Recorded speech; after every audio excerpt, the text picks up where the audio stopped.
Welcome to Quiet Scare, where horror doesn't scream, it whispers. Real documented experiences, carefully adapted into sleep-friendly narration. Sophisticated storytelling meets documentary truth, so the core stays intact and the atmosphere lingers.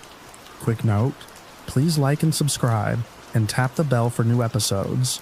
There are no more than 3 ads in the first 15 minutes. After that, uninterrupted listening.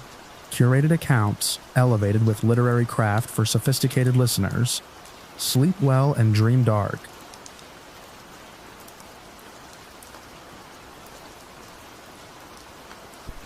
When my father passed away, the only thing I really inherited was confusion. He hadn't spoken to me much in his final years. The will left the house to me, along with the remaining funds from a modest trust, but everything else was wrapped in a mess of legal jargon. I was 17 when he died, still a minor, and apparently in need of a guardian. That's when Ellen stepped in. She introduced herself at the lawyer's office like we were old acquaintances, tall, with sharp features and a confident tone. She claimed she'd been a friend of my father's, said she was a licensed social worker who'd worked with him during his illness. According to her, Dad had asked her to watch over me if anything happened. She even had the documents to prove it. Signed and notarized papers establishing her as my legal guardian until I turned 18. I should have asked more questions. I should have noticed the way the lawyer's eyes tightened when she spoke, or how Ellen avoided details about her connection to my father. But grief fogs the mind. I was just trying to hold myself together. The first month was uneventful. Ellen moved into the house to help me adjust, as she put it. She redecorated the guest room and installed her own computer setup, claiming she'd be working remotely to stay close. I went to school, came home, and tried not to think too hard about the strangeness of it all. But little things began piling up. The pantry was stocked with food I never ate. Ellen took phone calls late at night in hushed voices. She began receiving mail addressed to someone named Elizabeth Dorn, which she dismissed as a clerical error. She kept a tight hold on the mail after that, taking it straight from the mailbox before I could see it. Then came the changes to the bank accounts. I overheard her on the phone one afternoon, talking to someone about accessing the funds before the window closes. When I asked what she meant, she gave me a polished smile and said it was nothing I needed to worry about. The next week, I found out from the estate manager that large transfers had been made out of the trust. When I confronted Ellen, she told me it was for necessary upkeep on the house, plumbing, roof repairs, even a landscaping crew I never saw. Around that time, a man from the county's Adult Protective Services office showed up unannounced.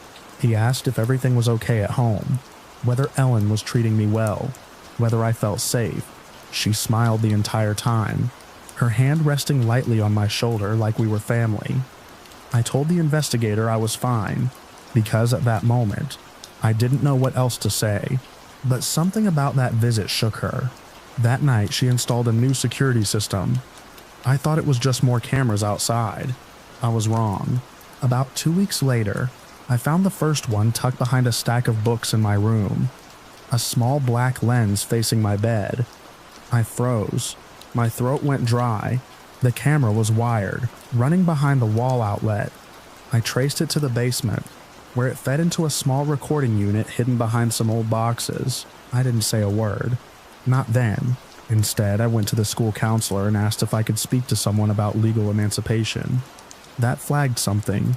Within days, a quiet investigation began. This time from the district attorney's office. They didn't make a scene. They didn't warn her. Instead, they let her hang herself. They used the cameras she'd planted. Not just in my room, there were more in the living room, the hallway, even the bathroom. A quiet warrant was issued, and a tech team retrieved the footage without her knowing. That was how they got the real evidence. Turns out, Ellen wasn't a social worker. Her license had been revoked 3 years prior for misconduct. The person she claimed to be, Elizabeth Dorn, had died the year before my father. She'd assumed the identity through a mixture of forged credentials and the exploitation of outdated state records. But that wasn't even the worst part. The financial records revealed she'd been draining the estate for months before my father passed. Using knowledge she gained while helping him as he got sicker, she positioned herself as his caretaker and inserted herself into his affairs. She filed documents claiming he'd named her as a guardian for his minor son, me. even though no such conversation had ever happened. The signature on the guardianship papers forged, the notary, a real person, but long dead, his stamp stolen and reused. She thought she could ride out the remaining months until I turned 18, take what she could and vanish. What she didn't count on was the surveillance working both ways. After her arrest, I testified in court. The footage showed her speaking to someone on the phone about liquidating the assets and making sure the boy stays quiet. They played the part where she checked the camera in my room, rewound it, and made sure it was still recording. That was when the jury turned. The house was sealed for months during the investigation. When I was finally allowed back in, I found little notes she'd left behind, lists of passwords, bank account numbers, a journal with timelines of how long she believed it would take to clear the estate and disappear. I burned the journal in the backyard. Sometimes I still wake up thinking I hear the whir of a camera lens adjusting, the little red light blinking in the dark. But the house is quiet now. No more shadows behind walls. No more forged guardians or stolen lives. Just me, and what's left of the trust that was supposed to protect my future.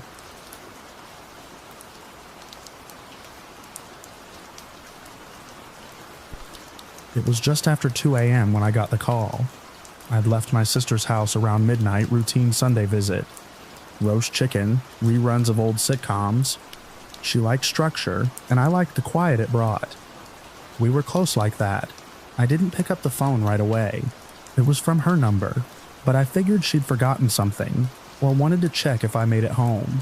When I called back 3 minutes later, there was no answer, not even a ring, just a blunt tone. I remember thinking the line sounded strange, like it had been physically disconnected. By 6 a.m., I was on the bridge. Her SUV was there, parked at an angle that forced you to notice it. Engine running, headlights piercing the fog like searchlights, driver's side door half open, keys still in the ignition. No sign of her. No purse, no phone, no coat. The tide was out, revealing slick patches of seaweed clinging to the pylons below. The railing wasn't damaged. No tire marks. Just her vehicle, humming like it expected her to return any second. Police treated it like a missing persons case at first. Search boats dragged the water from both ends of the bridge. Divers combed through silt and tangled kelp. Helicopters buzzed overhead, useless in the thick cloud cover. Volunteers trudged through the wooded area that bordered her neighborhood, marshy and quiet, the kind of place where sound gets swallowed. I joined them, of course. I was there every day for the first week. Her husband Martin wasn't.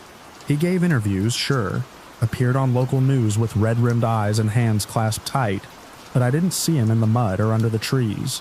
Not once. The turning point came when they finally entered the house. It took longer than you'd expect. Martin had been cooperative but slow, said he needed time, that it was still his home. When they did go in, it didn't make the evening news, but I heard from someone on the scene. There was blood, not a pool of it, more like smears. On the baseboards, the door frame, and the kitchen counter. A broken coffee mug in the sink. A chair turned over. Her phone was wedged behind the fridge. Screen shattered, as if it had been thrown or stomped on.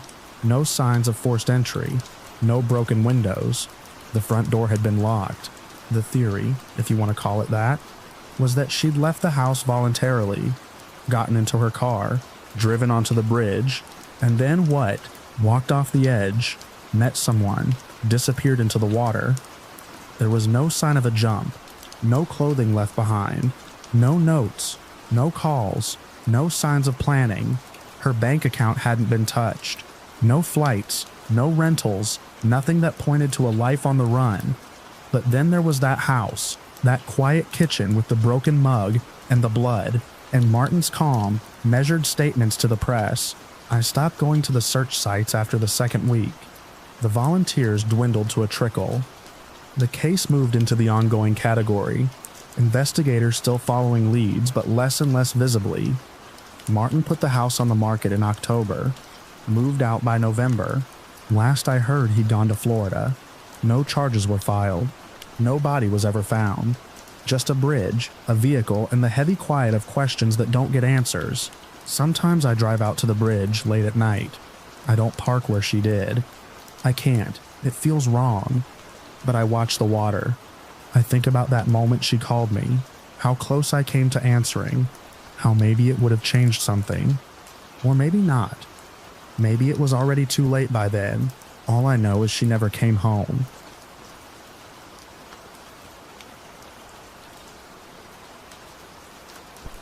It was just after midnight when I heard the first thud, not loud, just enough to make me open my eyes. I was 7 at the time, small enough that the edges of my bed still felt like cliffs. The nightlight in the hallway gave off a sickly yellow glow. It cast long shadows under the door, but that wasn't what made me sit up. It was the way the sound didn't stop.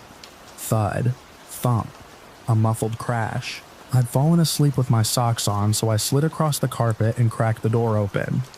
The living room light was on, spilling across the floor like a crime scene photo. I remember that thought even then before I understood what it meant. Something about how the room looked frozen in a moment. It shouldn't have been.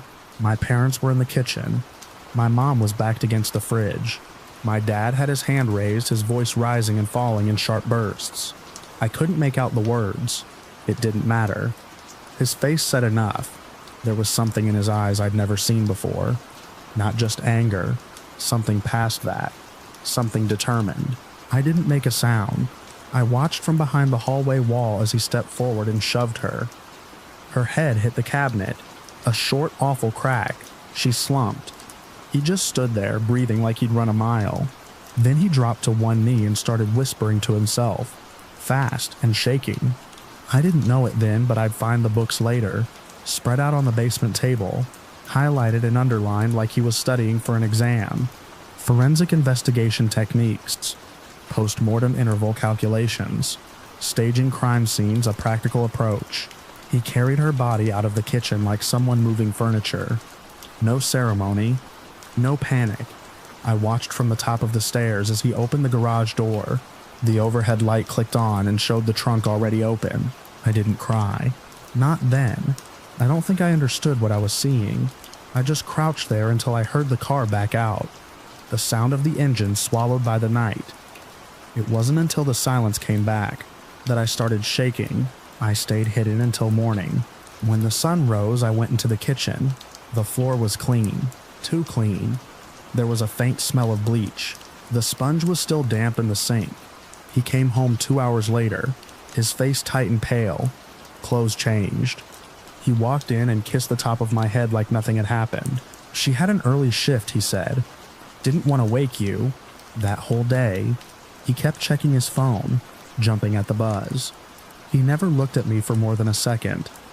That night, he tucked me in, told me Mom was working late. I didn't say anything. I just stared at the ceiling. It took 3 days for anyone to ask questions. Her coworkers thought she was sick. Then they called the house. He told them she'd gone out of town. A funeral, he said. Family stuff. He didn't know when she'd be back. On the 4th day, I snuck into the basement. That's when I found the books. A dozen of them. Some open with notes in the margins. Pages on how to simulate routine behaviors. How to create misleading time of death windows. There were printouts from Google Maps, routes traced in red ink. One matched my mom's usual drive to work. I followed the lines with my finger, right up to where it dead-ended in the woods outside town. The police came 2 days after that. Someone had found her car, parked just off the service road, locked, purse on the passenger seat, keys still in the ignition. It looked like she'd just vanished, but she wasn't in the car. He kept his story straight.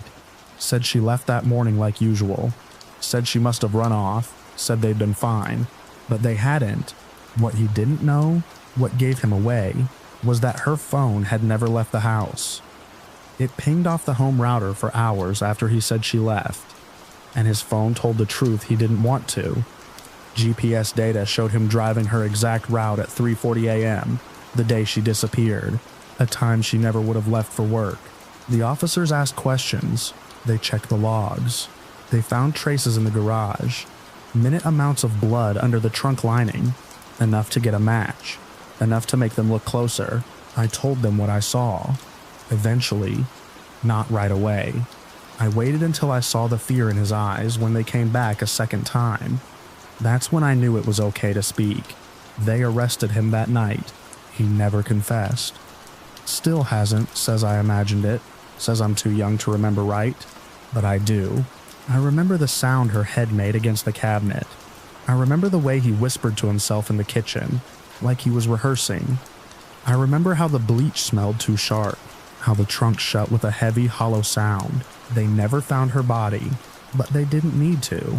Sometimes I still wake up at night thinking I hear that first thud again, just loud enough to pull me out of sleep, just soft enough to feel like it's still happening somewhere, looping back on itself, a sound I can't unhear.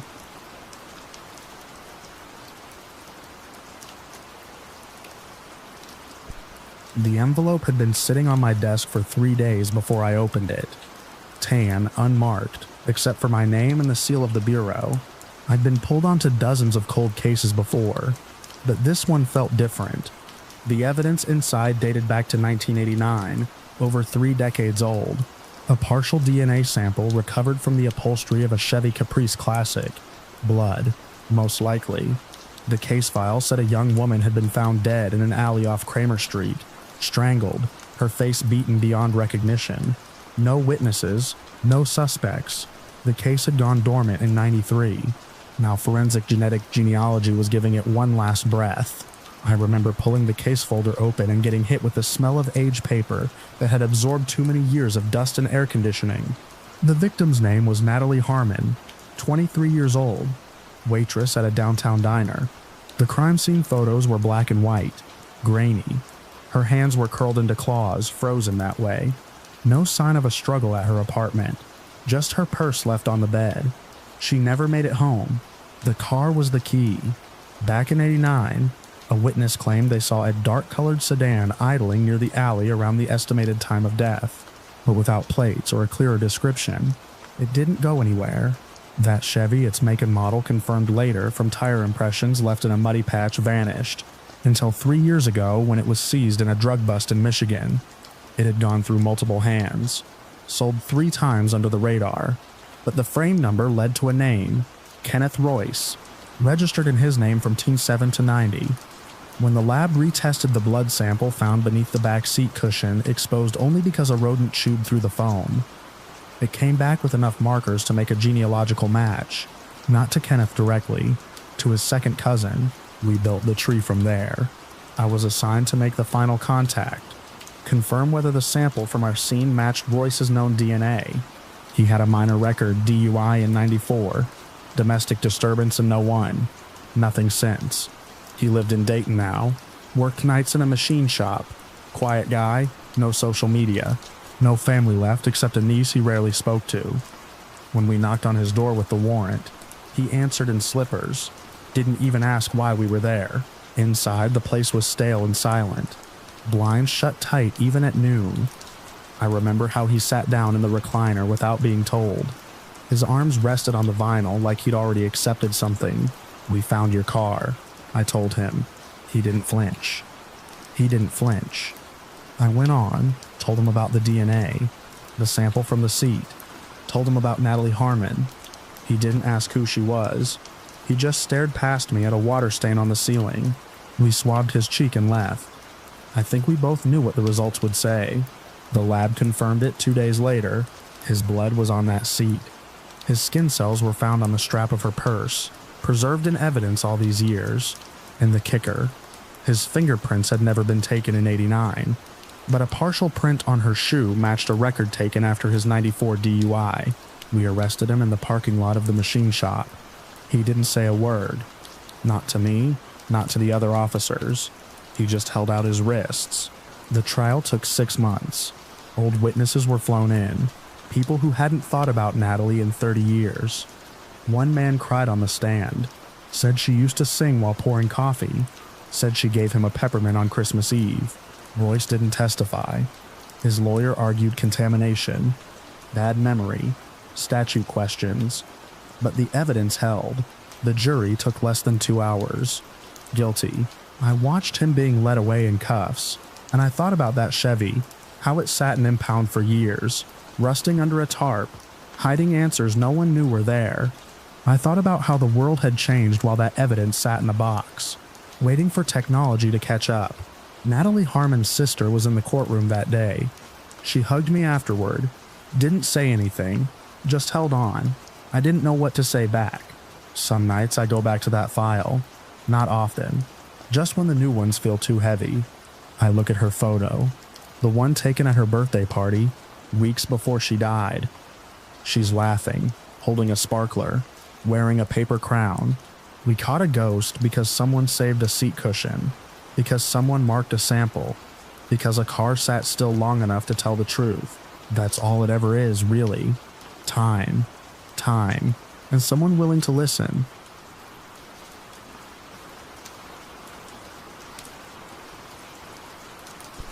It started with a report of a clog. I'd been called in by the city to consult on a peculiar case, one that had crossed over from infrastructure into criminal investigation. Municipal workers were doing routine maintenance in the east side drainage system, not far from where I used to live. What they found wasn't a typical blockage of debris or overgrowth. A mass in one of the older concrete runoff tunnels had backed up water to dangerous levels, threatening street-level flooding. When they went in with the hydrojet and it didn't budge, they sent in a man with a camera snake. That's when things got strange. The footage wasn't broadcast quality, but it was clear enough to make out what stopped the line.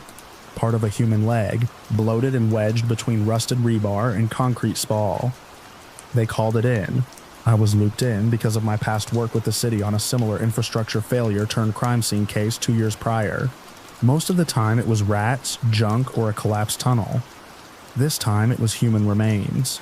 The first time I stepped down into that tunnel, the smell hit me like a physical force, not just rot. It was the heavy, saturated stink of something that had been trapped without air or light for a long time. The municipal crew had drained what water they could, leaving behind a wet floor of silt and dark slime. A police barrier had gone up by then, and the medical examiner's van sat idle at the mouth of the access corridor. We extracted the remains slowly, piece by piece. It wasn't a whole body. Limbs, yes, most of them. A partial torso. No skull, at least not down there. What we did find was enough for a full DNA workup, and within 48 hours we had a name. Martin Keel, 32, reported missing just over 9 months earlier. No known enemies, no priors. Worked construction, paid his taxes, and one day never came home. That should have been the end of it. Case closed on a missing person. But then the forensic report came back. Keel hadn't died in that tunnel. Not even close. The decomp rate didn't match the conditions. He'd been stored somewhere else for weeks, maybe months, before ending up in the drain. The ligature marks on what was left of his neck, the deep bruising on his arms, suggested he'd been restrained, and whoever moved him had tried hard not to leave a trail. No tool marks, no plastic wrap, just water damage and the city's own decay, helping to erase what little evidence there was. I pulled his file and focused on the last known location, his own home, a modest single-story house out past Route 18. A neighbor had reported his disappearance after noticing mail piling up and lights left on at odd hours. The initial search had turned up nothing, no sign of forced entry, no sign of struggle, but there was something odd in the report I hadn't noticed before. The house had a subfloor crawl space, but it hadn't been inspected. Apparently it was too narrow for safe entry at the time, and since there was no smell, no signs of life, they passed it over. That detail nagged at me. A dry, sealed space beneath the house, ideal for temporary concealment, especially if you weren't expecting to keep the body there long. I pulled strings and got the warrant. The crawl space was tight. I had to go in myself with a low-profile camera. At first, nothing but dust and old insulation, but toward the center, under the living room, an area directly beneath where the coffee table would have sat, I found something else, a patch of dirt that had been dug up and filled back in. The soil was different, looser. When we excavated, we found remnants of plastic sheeting. Trace amounts of blood still remained on a shard of vinyl siding, buried with it. Forensics matched it to Keel. Someone had kept him here, possibly killed him here, and then moved him when the body began to decompose. That part of the puzzle was slowly clicking into place. Keel's roommate, Brent, a quiet, forgettable guy in his early 40s, Had moved out 3 months after the disappearance. Said he couldn't afford the place on his own. He'd helped with the initial missing persons case, passed a polygraph, nothing stood out. But when I pulled his employment records, I noticed he'd once worked for the city's public works department. Drainage division, terminated for poor performance and absence. Nothing violent, nothing dramatic. Still, it meant he had detailed knowledge of the tunnels. And it raised a question. Why hadn't anyone noticed him disposing of a body in the system? The answer came when we reviewed surveillance footage from the storm runoff maintenance yard. Archive footage showed Brent's car pulling in late one evening 2 weeks after Keel's disappearance. He still had his access card at the time. He stayed for just under 15 minutes. The next day, that section of tunnel started backing up. The connection was circumstantial, but strong enough to bring him in for questioning. We didn't get a confession. Brent was cagey, insisted he hadn't seen Keel the night he vanished. But his story about what he did after hours at the maintenance yard didn't hold water, literally. He said he was there to drop off old tools he'd borrowed, but nothing was logged and no tools were ever found.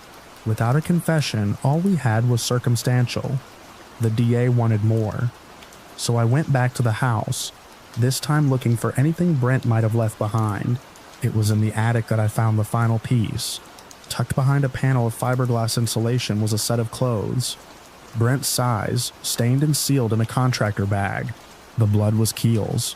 The fibers matched the plastic from the crawl space, and under the fingernails of the shirt, embedded in the fabric, were skin cells that matched Brent himself. That sealed it. When the warrant came through, we picked him up again. Still no confession, but this time we didn't need one. He was charged with murder, unlawful disposal of human remains, and obstruction. The trial's still ongoing, but the evidence is solid. What sticks with me isn't just the crime, it's where the body was found. A tunnel beneath our feet, part of a system no one thinks about until it fails. The city lives and breathes above it, never suspecting what might be down there.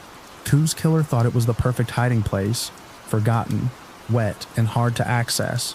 But infrastructure doesn't forget. It clogs, it leaks, it forces our attention back underground. That's the thing about trying to bury a secret in the bones of a city. Eventually the city spits it back up.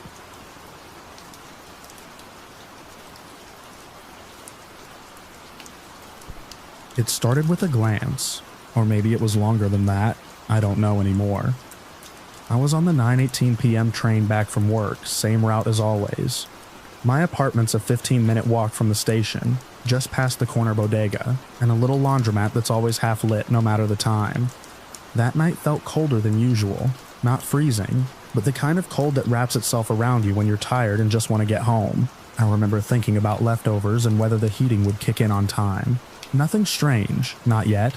I noticed him just before I got off the train. He was sitting on the other end of the car, staring through the glass. His head turned slightly when I stood, and I caught his reflection in the window, a blur of a face, not enough to describe, just enough to recognize later. At the time, I didn't think anything of it. People stare all the time. I swiped out of the turnstile and started my walk like always, earphones in, bag clutched under my arm. The streets weren't empty, but they were quiet, just the occasional car. I crossed the avenue near the shuttered pharmacy and passed that mural of the astronaut on the side of the dry cleaners. That's when I saw him again, just a figure in the distance, behind me. I didn't panic. It's a city. People walk in the same direction all the time, but something about his pace, slightly too matched with mine, got under my skin. I slowed down near the bodega. He slowed too. I turned to pretend to look at my phone screen, and he stopped walking. No pretense of distraction. He just stood there. My stomach knotted.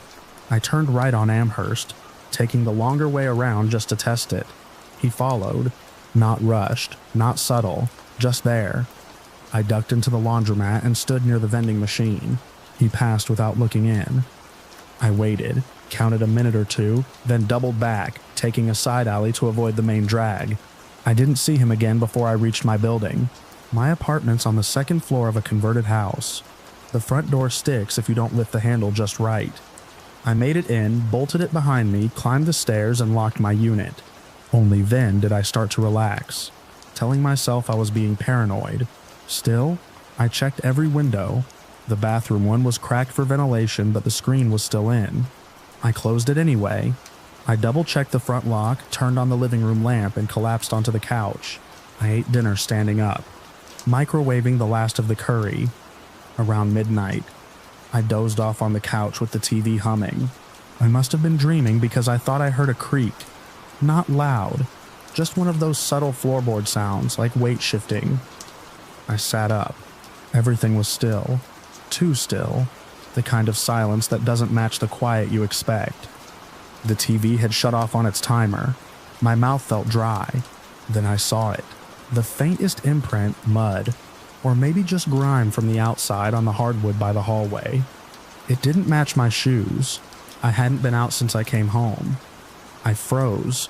There was a faint, cool breeze coming from the bathroom. I had closed that window, I was sure of it. I didn't have a weapon. I picked up the heaviest thing I could reach, the ceramic lamp, and moved toward the hall. I didn't call out, I just listened. One step at a time, I crept past the bedroom, eyes darting toward the open door. Nothing. I turned into the bathroom slowly. The window was open again. Screen popped out and leaning against the tub. There was a scuffed boot print on the sill. I backed out fast and ran for the door. The main lock was still bolted. No sound behind me. I opened the door and pounded on my upstairs neighbor's unit. He answered half asleep, but his face changed when he saw mine. I didn't explain much, just asked to stay a few minutes. He let me in and offered me water. I sat on his couch shaking. Police came after he called. They swept the unit.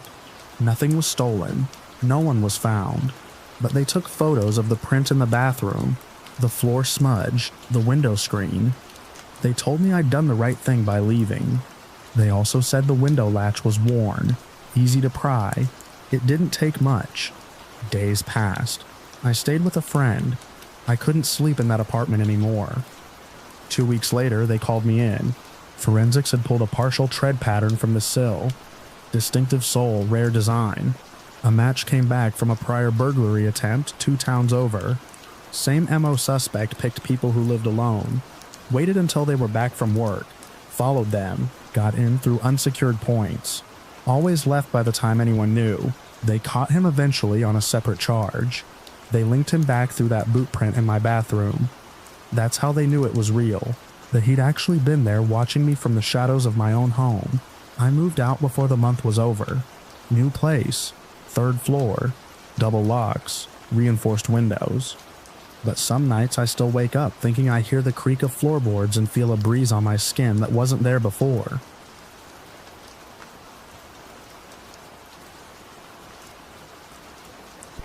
I woke up to the ringtone I'd assigned to emergency calls. 3 sharp bursts. It was still dark. My phone lit up the ceiling with that pale, trembling blue. I answered before the second ring finished. It was my sister Leah. Her voice cracked immediately. She said she was hiding in the bathroom at our parents' house. Said our brother Caleb had snapped. That he'd been screaming nonsense all night. That he'd threatened Dad with a chisel. And that she couldn't wake Mom. Said she was scared he might hurt her too. My heart had already started that uneven gallop. Half adrenaline, half disbelief. Caleb had been living with our parents since last fall, after a string of job losses and a rough patch with his meds. He'd been diagnosed years ago with something I could never pronounce. Some mix of paranoia and mood disorder. He'd had episodes, sure, bad ones, but violent? Never. Leah begged me to come. She said she didn't feel safe waiting for the cops. Her voice dropped to a whisper. There's blood, Aaron. I think he did something to them. I told her I was on my way. It was just past 5 when I turned off the main road onto the gravel lane that led to the house. No lights were on inside. The trees were bare and brittle from the freeze, and the cold made every movement feel louder than it should be. The front door was ajar. Not wide, but just enough to catch the light from my headlights. I called out, first quietly, then louder. Stepping through into the foyer, the smell hit immediately. Not metallic like you'd expect. More like damp earth and something sour.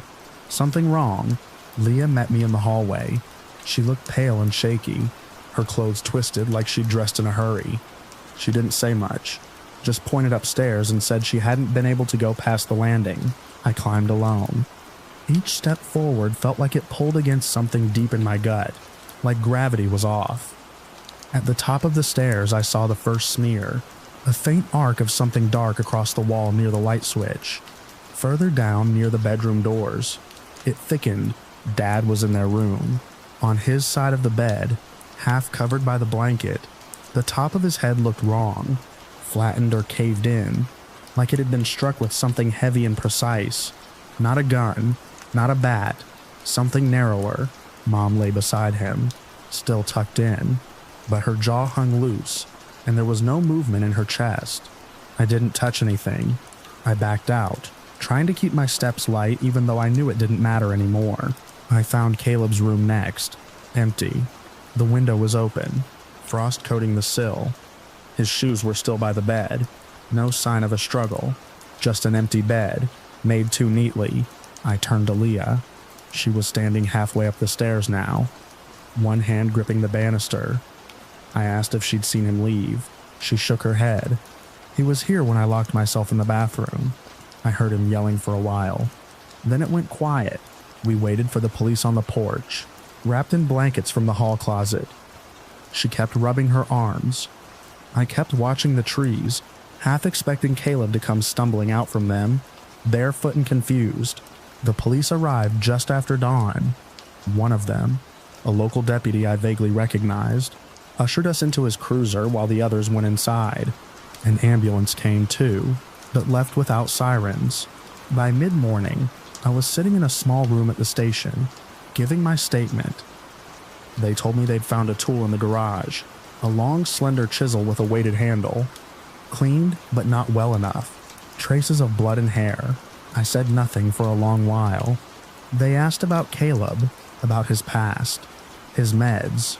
I told them the truth, that he'd struggled, that he'd had episodes, that he'd sometimes gotten confused, but never violent, never this. Later that afternoon, they found him, or rather, they found his body, a mile down the road, slumped at the base of a ravine behind the old Miller property. His neck was broken. They thought he'd fallen or jumped. They didn't say which. They ruled it a murder-suicide. The narrative came together easily.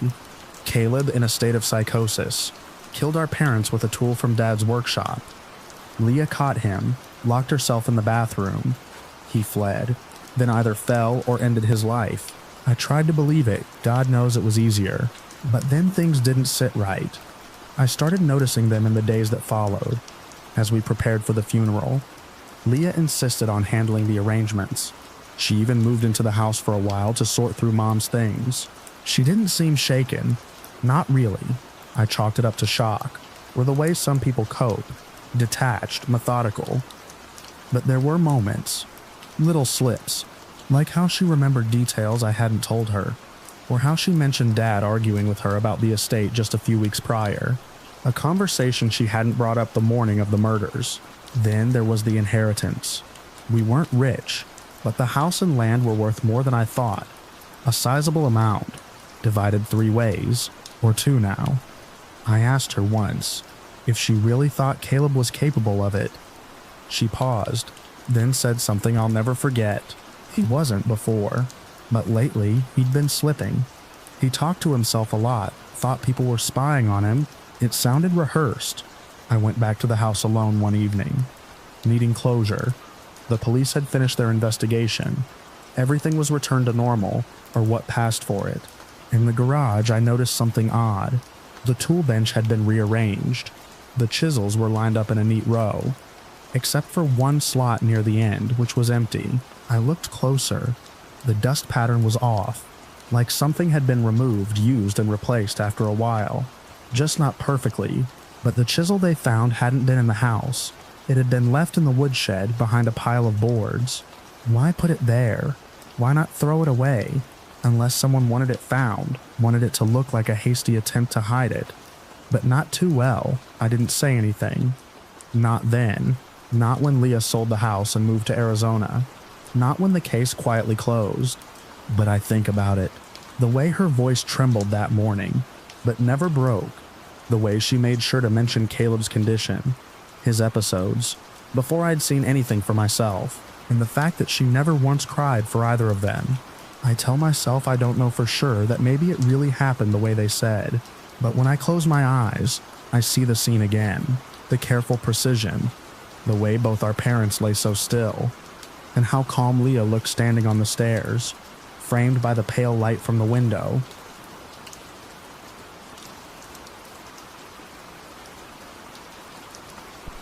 The first time I tasted the pill, it was in a glass of lukewarm cocoa. I was 9. We were watching an old sitcom, the kind with canned laughter that made my skin crawl even then. My guardian, whom I was legally bound to call Uncle Ray, had been pacing all evening, checking the blinds, fiddling with the locks. Then, without warning, he handed me the mug. He told me to drink up quick before it cooled too much. I remember the sweetness coating my tongue, then the slow, syrupy fade of the world. The next morning, I woke up in bed. Not the couch where I'd last been. Not the recliner I usually passed out in during those endless TV marathons. My sheets were tucked tight, like I'd been laid there deliberately. I didn't think much of it. At that age, you don't piece together patterns. You just float through them. Years passed like that, sluggish and oddly stitched together. Nights of warmth and odd tastes.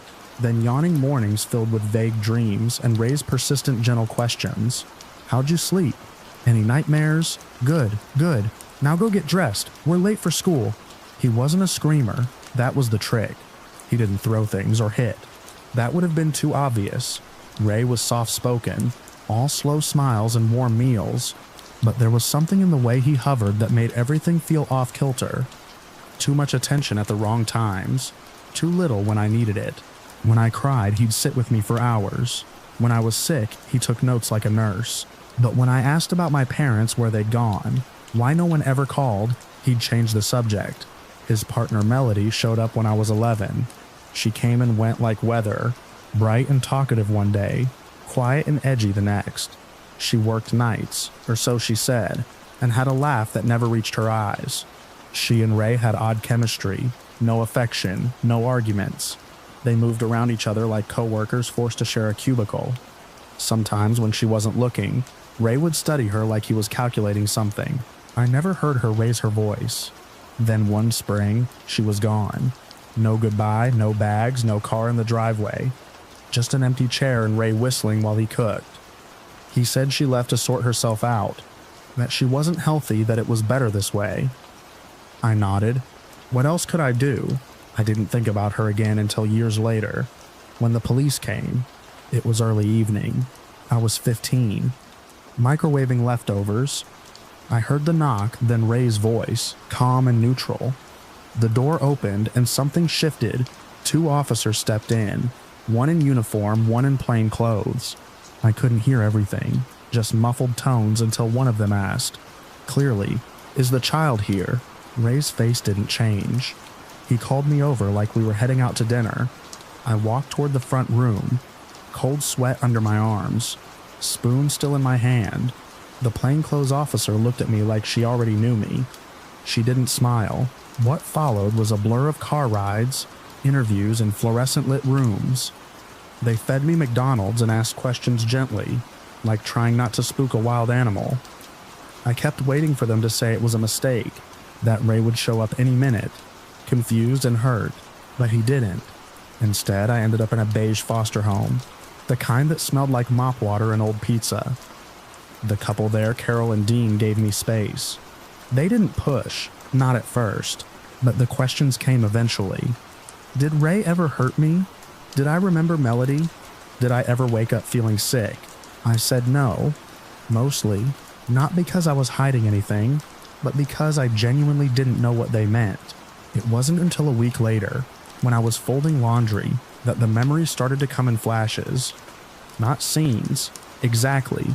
More like the way a room smells after someone leaves, lingering things, like the time I woke up on the bathroom floor with my mouth dry and a bruise on my thigh I couldn't explain, or the times I found little bits of broken plastic in the trash, syringe caps. Though I didn't know that then, or the one time I saw Ray in the hallway at night, his hands shaking, eyes bloodshot, whispering to himself. The final piece fell into place when they showed me a photo of Melody. She looked older in the picture, thinner, but it was her, the woman who had vanished. She's in recovery, the officer said. She came forward after we contacted her. She remembered something she thought might be useful. Turned out Ray had been drugging her too. Different drugs for different reasons. But the goal was the same. Control. He wanted her out cold on certain nights. Ones where he had business, as he put it. For years, she'd thought it was just her insomnia meds interacting wrong with alcohol. She'd black out, wake up in bed, forget. Until one night, months before their breakup, she faked taking the pill, pretended to drink the cocoa, then waited. Ray left the house around midnight, dressed in all black, a duffel bag slung over his shoulder. She followed, staying far enough back to avoid being seen. What she found, or rather what she heard, was enough to make her leave the next day and never come back. She never reported him, said she was scared, said she didn't think anyone would believe her.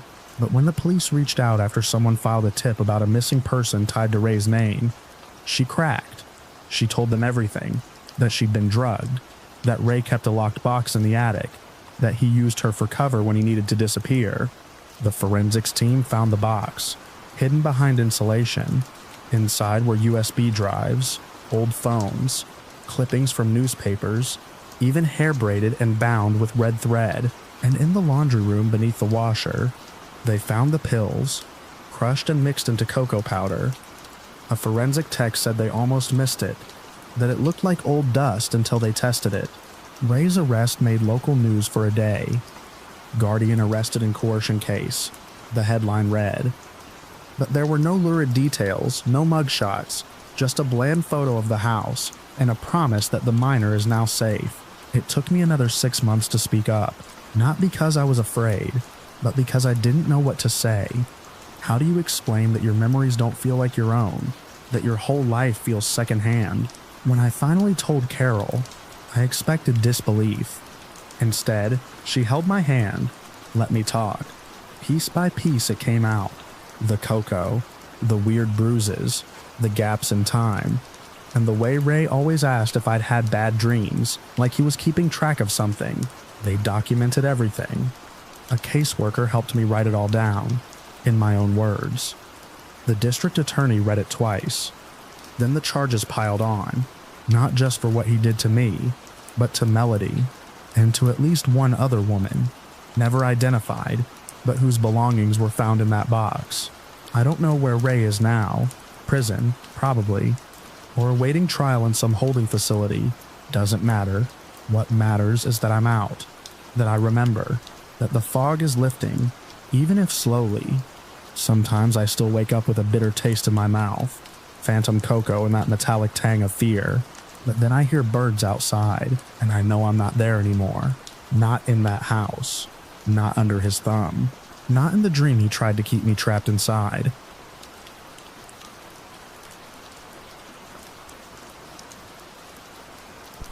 It started with a smell. Not the kind that hits you in passing and fades, but something that settles into the back of your throat and doesn't let go. Like wet earth and something rotting sweet beneath it. I first noticed it coming in from the stairwell, near the third-floor landing of our building. We live in a block of old red brick apartments just off Montrose Avenue, packed in wall-to-wall, window-to-window, like a honeycomb of people who mostly keep to themselves. No one talks unless they have to. We nod sometimes. That's about it. The woman in 3B, though, I noticed her absence. She used to water a row of succulents on her window ledge every other night, like clockwork. I'd see her arms stretch out from the blinds, watering can in hand, even in winter. Then, maybe around the end of October, she stopped. At first I thought she might have gone on vacation, but the plants began to shrivel, and then that smell crept in. The hallway lights were always dim, motion sensors that clicked on too late, casting a sickly yellow flicker over the green linoleum floors. That night, coming up from my night shift at the warehouse, I passed her door and froze. It wasn't just the smell. There was a noise, faint like something ticking or shifting, as if something behind that door hadn't quite stopped moving. I didn't tell anyone. Not yet. I'd seen her once or twice. Quiet, kept to herself. Always in the same faded gray hoodie. She didn't answer when I tried to say hello once, just blinked, nodded, and disappeared inside. A week later, someone left a note on the building's entrance door, complaining about the odor. I saw the super read it, sniff the air, shrug. That was it. The following Friday, I was coming home just after 1 a.m. and found the police there, 2 patrol cars. I hovered in the stairwell pretending to check my phone as they talked to the super. They weren't loud, but I could hear enough. Someone from 3C, an older woman, had finally called it in. Said she'd been hearing something for weeks. Muffled thuds. A woman's voice crying out once. But she didn't want to make trouble. Said it sounded like someone having a bad night. Maybe drunk. Maybe just lonely. The cops knocked.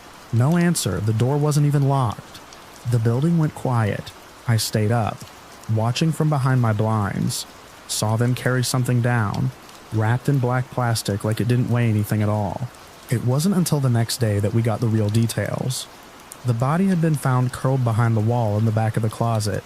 Someone had pushed aside a panel and stuffed her in a space barely big enough to fit a suitcase. The body had decomposed so far that the skin had sloughed off in places. Clothing melded to the remains. No one knew how long she'd been in there, or at least no one said they knew. I kept to myself for the next few days. Then the detective started knocking on doors, asking questions. Did we see anything strange? Hear anything unusual? I told them the truth about the smell, about the noise. One of them wrote it down without looking at me. The other just nodded, his eyes already moving to the next apartment. Later that week, I caught pieces of conversation through thin walls and cracked doors. Apparently the guy in 3D, Dan or Dave or something, I never knew, had made some strange purchases in the weeks leading up to it. Heavy-duty tarp, industrial gloves, a small handcart. No one thought much of it at the time. He said he was moving some furniture. He always had excuses, but he was gone now. Vanished. Left 2 days before the cops arrived.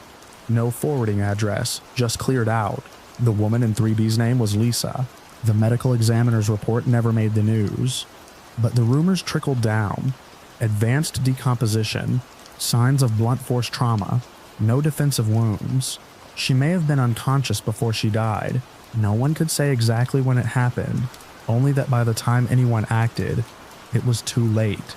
The woman in 3C kept saying over and over that she thought someone else would call, that maybe it was none of her business, that these things don't happen in real life. Not in places like this, but they do. They did. Her apartment sat empty for months afterward. The landlord tried to paint over the smell, to scrub it out with bleach and repaint the walls. But it lingered. People said it had seeped into the wood. Late at night, I sometimes still pass her door and pause. The hallway's always quiet now. Too quiet. And the plants on the windowsill. The new tenant tossed them out the day he moved in. Said they were already dead.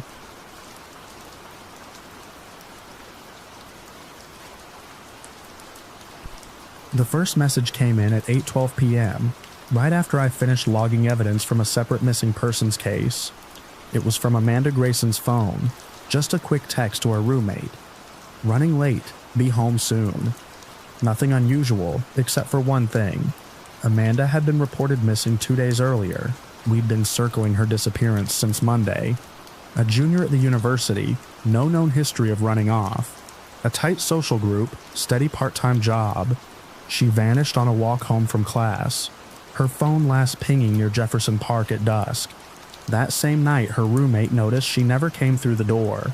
24 hours later, her parents filed the report. Normally a late text would seem like hope, but I'd seen this pattern before. I specialize in digital forensics and behavioral profiling for missing persons. When someone vanishes and their device suddenly reactivates, it's rarely the person themselves typing. I had our tech team run an immediate trace on the message. It came from Amanda's actual SIM. Same carrier, same encryption.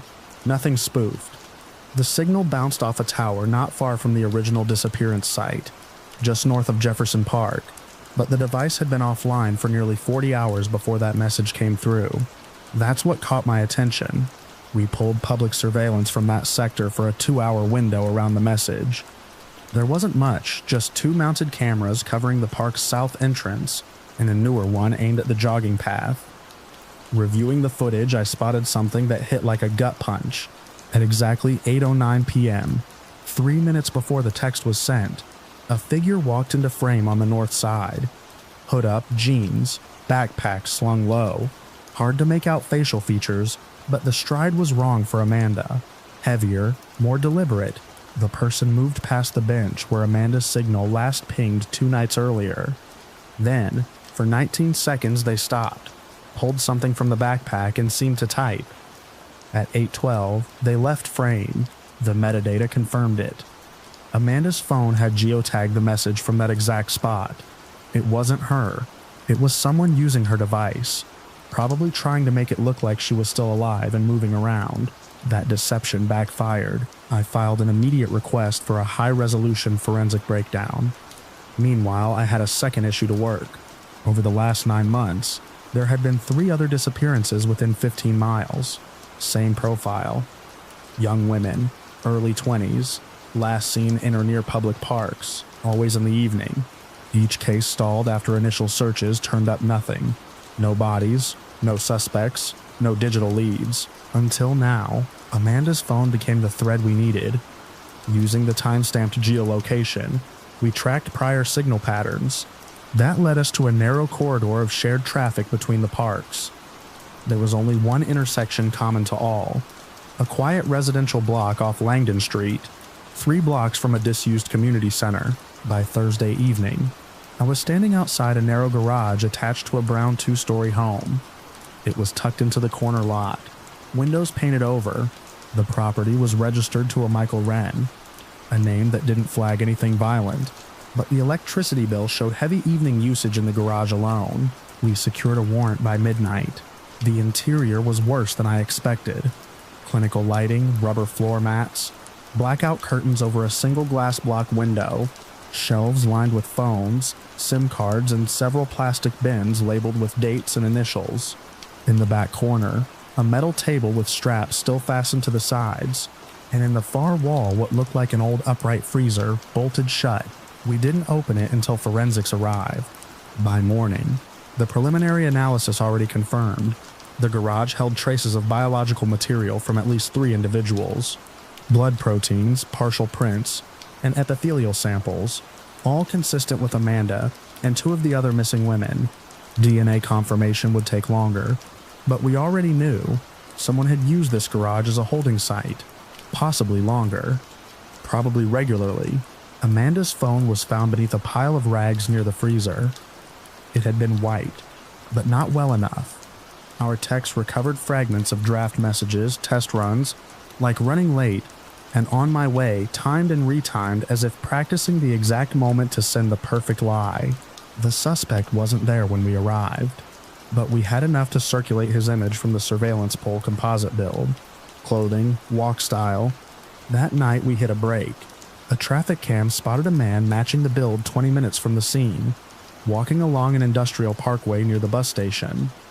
He was carrying the same type of backpack. Local patrols moved in, but he was gone before they arrived. Over the next week, the lab kept feeding us more. Amanda's fingerprints were on one strap of the table. Another woman's DNA. Likely the second victim was found in the drain filter beneath the garage floor. The working theory became darker with each piece. The suspect had abducted women near predictable locations, used their phones to delay concern, and disposed of their devices after manipulating contact timelines. But Amanda's message was a misstep. A too-soon text from a too-precise location. It pointed the lens right back at him. No bodies have been recovered. Not yet. But when we cross-checked older park surveillance archives, this time from 3 months ago, we caught the same hooded figure, same backpack at a different entrance. 9:41 p.m., just before another woman vanished. Again holding a phone. Again stopping to type. The garage is sealed now, marked for evidence processing. Amanda's parents visit the station once a week. They still ask if we're any closer. I tell them what I can, that the device helped us find the place, that their daughter's final signal pulled a mask off something we hadn't even known was there. I don't tell them about the last message in Amanda's phone drafts, one that never sent. It just said, "Please help me. He said I won't leave here. It was saved at 7:56 p.m., 16 minutes before the fake text went out.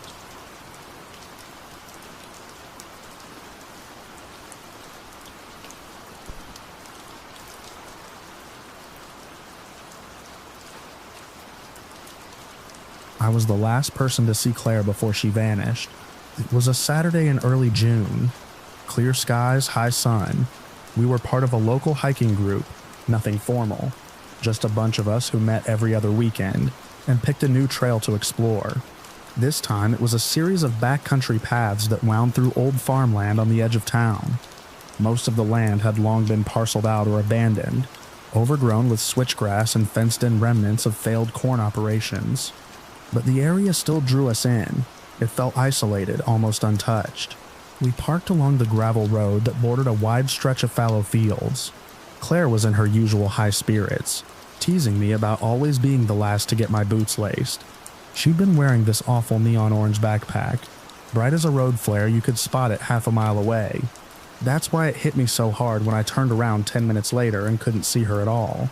We hadn't even made it half a mile in when she slipped away. At first, I thought she'd doubled back to the cars. Maybe she forgot something, or twisted her ankle and didn't want to bother us. It wasn't until another 20 minutes passed, and no one had seen her, that the tone shifted. We retraced every step, called her name so many times it became meaningless. There was no scream, no signs of struggle, no drag marks, just a long stretch of dirt trail flanked by empty fields and rusted-out silos. The police arrived by evening. By the next morning, volunteers had poured in from all over the county. It became something bigger than just Claire. It became a mission. They set up a base near the edge of the largest agricultural tract in the area, once a working soybean farm, now mostly derelict. The owner of that land was a man named Daryl Knox. Lived alone in a rundown white farmhouse right at the center of it all. He hadn't signed up for anything. No posters, no calls, no updates. When officers knocked on his door the second day of the search, he wouldn't even open it. That raised red flags immediately. Knox refused to let anyone search his property. No aerial drones, no walking teams, no dogs. Said it was private land, and no warrant meant no entry. He didn't want to answer questions, didn't offer to help. He just stood on his porch with his arms folded, watching everyone come and go from the edge of his dirt drive. The weird part was, even though it was his land, he acted like he didn't belong on it, like he didn't trust it. Volunteers mentioned seeing him walking the perimeter at night, flashlight off, just a silhouette against the moonlight. By day 5, the search was losing momentum. People were getting tired. The police said they needed more evidence to pursue a warrant for Knox's property. It felt like a loophole. A girl had vanished 50 yards from his land, and all anyone could do was ask politely. Then came the footage. A local volunteer had flown a drone over a public section of the field adjacent to Knox's property. Technically legal. On the edge of the footage, blurry low-res, was a splash of orange caught in the brush just past the fence. It could have been nothing. Could have been a hunting vest or old tarp. But it was enough. The next day, a judge signed the papers. I wasn't supposed to be there when they searched, but I couldn't stay away. The team combed the place in grids, barns, silos, crawl spaces, root cellars. The land was enormous, at least 200 acres, and most of it had been overtaken by tall weeds and cracked irrigation ditches. What struck me wasn't what they found, it was what they didn't. No backpack, no Claire, no footprints, no signs of habitation beyond Knox's own small plot near the house. But there was one thing. In a narrow tract behind the collapsed greenhouse, volunteers came across a concrete pad, square, maybe 10 feet by 10, no structures on it, just sitting there like it had once been a foundation for something. It was perfectly clean. Too clean, the weeds hadn't grown over it like the rest of the property. When questioned, Knox said it had always been there, that he didn't use it, that it was left from before. That's all he would say. No one could find any records of a previous building in that spot. The county had no permits, no aerial photos from previous years showing anything but grass. The search dwindled after that, without Claire, without anything concrete tying Knox to her disappearance. The energy fizzled out. People went back to their lives. Posters curled in the sun and blew down side streets. I kept searching a while longer. Just me and a few others. We returned to that concrete pad again and again. I tried standing on it late one evening, just before dusk. The wind seemed to die the moment I stepped on. I couldn't hear anything. No birds, no crickets, not even the rustle of tall grass. Just an awful silence pressing in. I stood there until the sun dipped below the tray line, and then I left. I haven't been back since. The investigation remains open. Knox never left town, still lives in that house, still keeps to himself. Occasionally, hikers report seeing lights moving through the fields behind his property, far from any known trail. Some claim to hear voices muffled like someone talking through the walls of an empty building. Others say they've seen something that looks like Claire's backpack, just beyond the fence, always moving, always out of reach. I don't know what happened to her, but I know she didn't just disappear. Someone knows something, and I think Knox is terrified of the land he owns, like he's guarding it or keeping something in. I still remember the last thing she said before she vanished, something lighthearted as she vanished into the tall grass ahead of us. Bet I can beat you to the tree line, and then nothing. Nothing.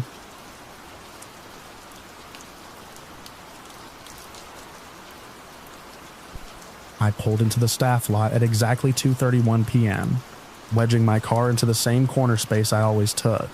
That Tuesday had been long already, even though I was technically just getting back from a half-day off.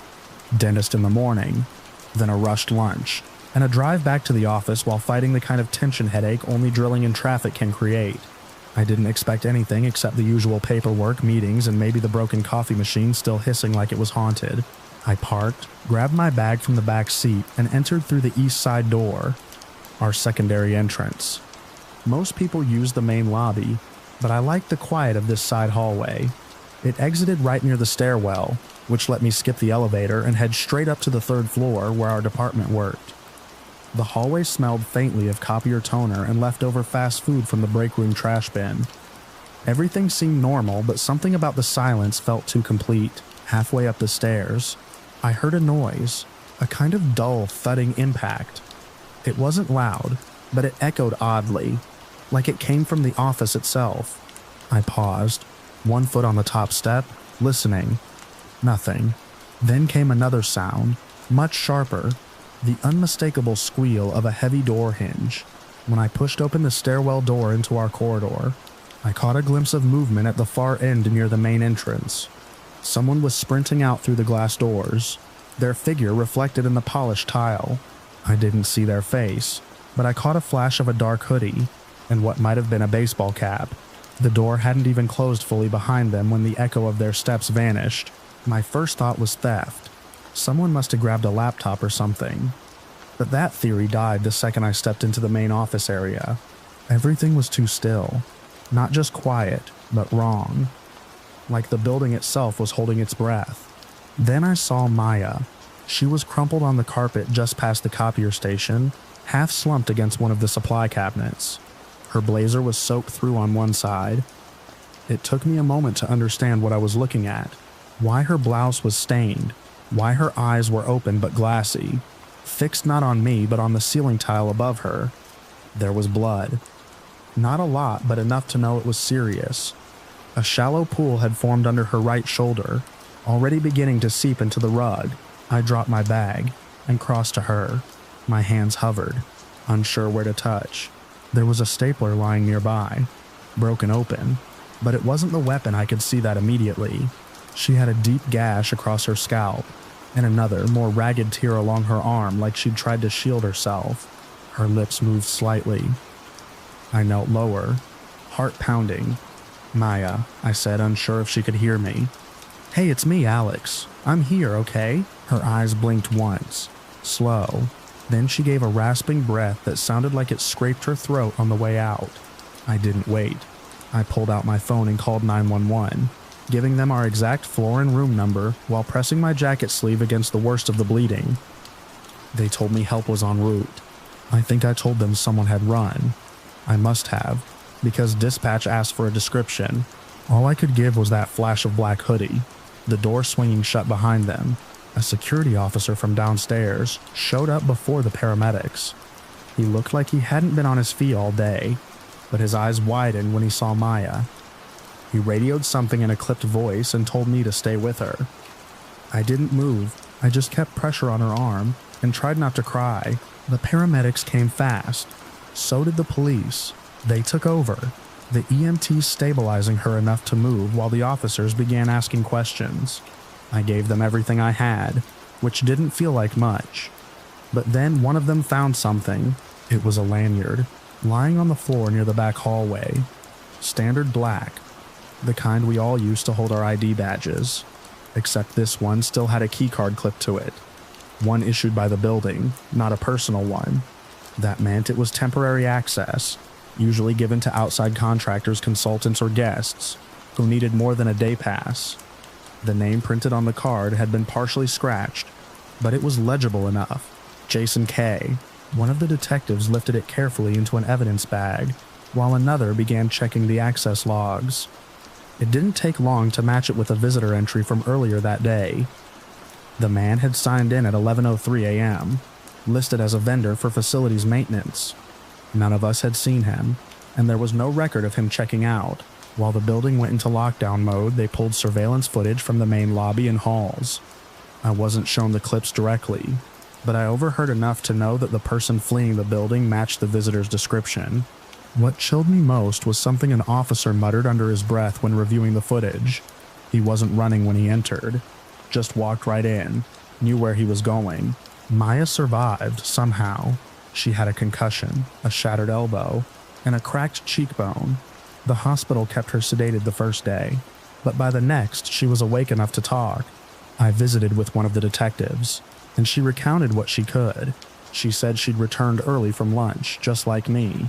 She'd come back before her usual time. She found the man already inside, rummaging through the file cabinets near the HR wing. When she confronted him, he attacked her without saying a word. She didn't remember much after that, just that his face didn't show anything. No panic, no rage, just blank. She'd screamed, tried to fight back, then everything went black.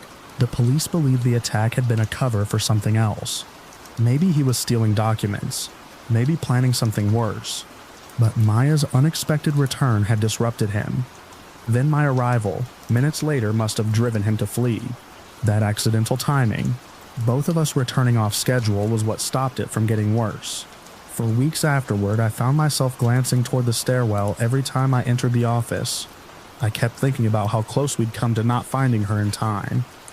If I'd taken a phone call in the car, if traffic had been worse, if I'd stopped to chat with someone in the lobby. They never caught him. The keycard was traced to a batch reported missing 2 months earlier. The name and ID number had been fabricated, just believable enough to get past the front desk. He'd blended in, used the system against itself, and vanished. We got new security measures after that. Real-time sign-in alerts, a camera installed by the secondary entrance, and keycards linked to biometric checks. But none of that helped me sleep any easier. Sometimes I still see that flash of a black hoodie in my mind, reflected in the glass, the door swinging shut, the faint echo of footsteps fading down the hall while I stood there, just a few seconds too late.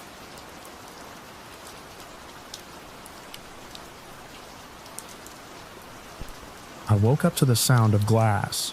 Not shattering, more like the creak of a pane shifting in its frame, soft and wrong the way a locked window shouldn't sound. The apartment was dark, but the kind of dark you can still see into once your eyes adjust. I was alone in bed, and the silence after that sound was the loudest thing in the room.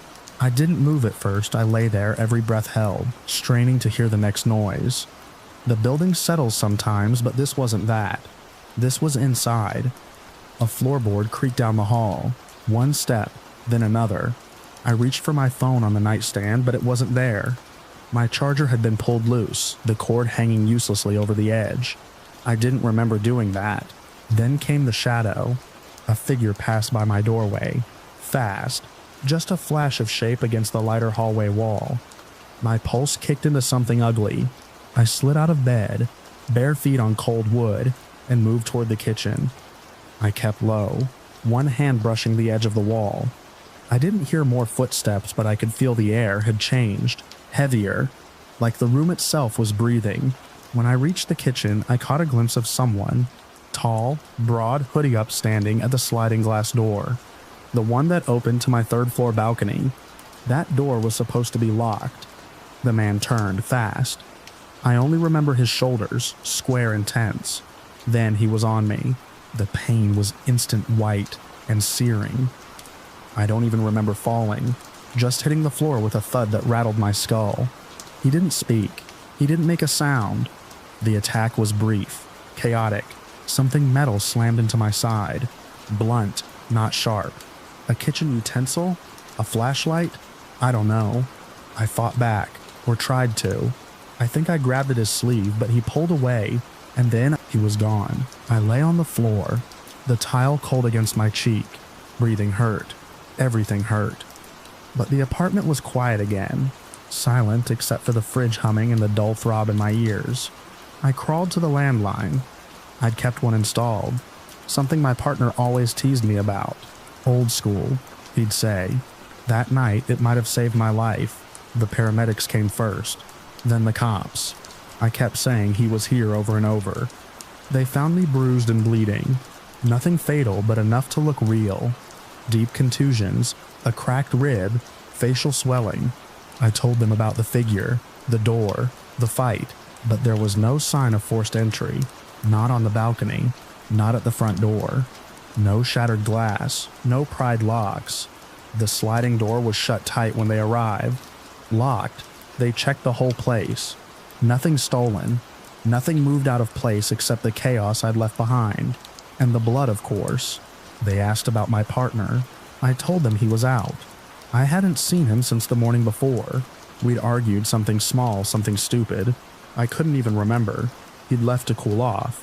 That wasn't unusual. He always needed air after a fight. I didn't think it was weird until I checked his phone location and it was off. Then the hours started to stack up. Then the silence started to feel hollow.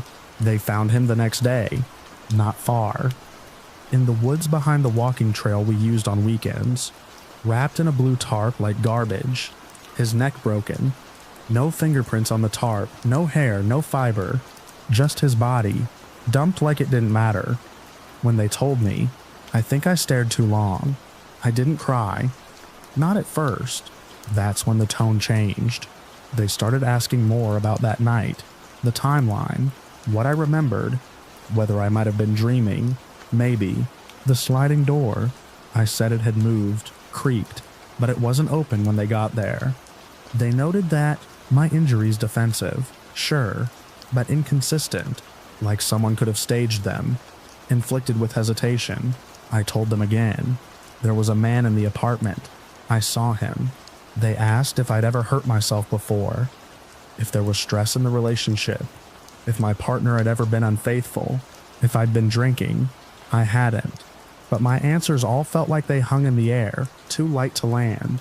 The medical examiner was non-committal on cause of death. No defensive wounds on my partner. No signs he'd fought back.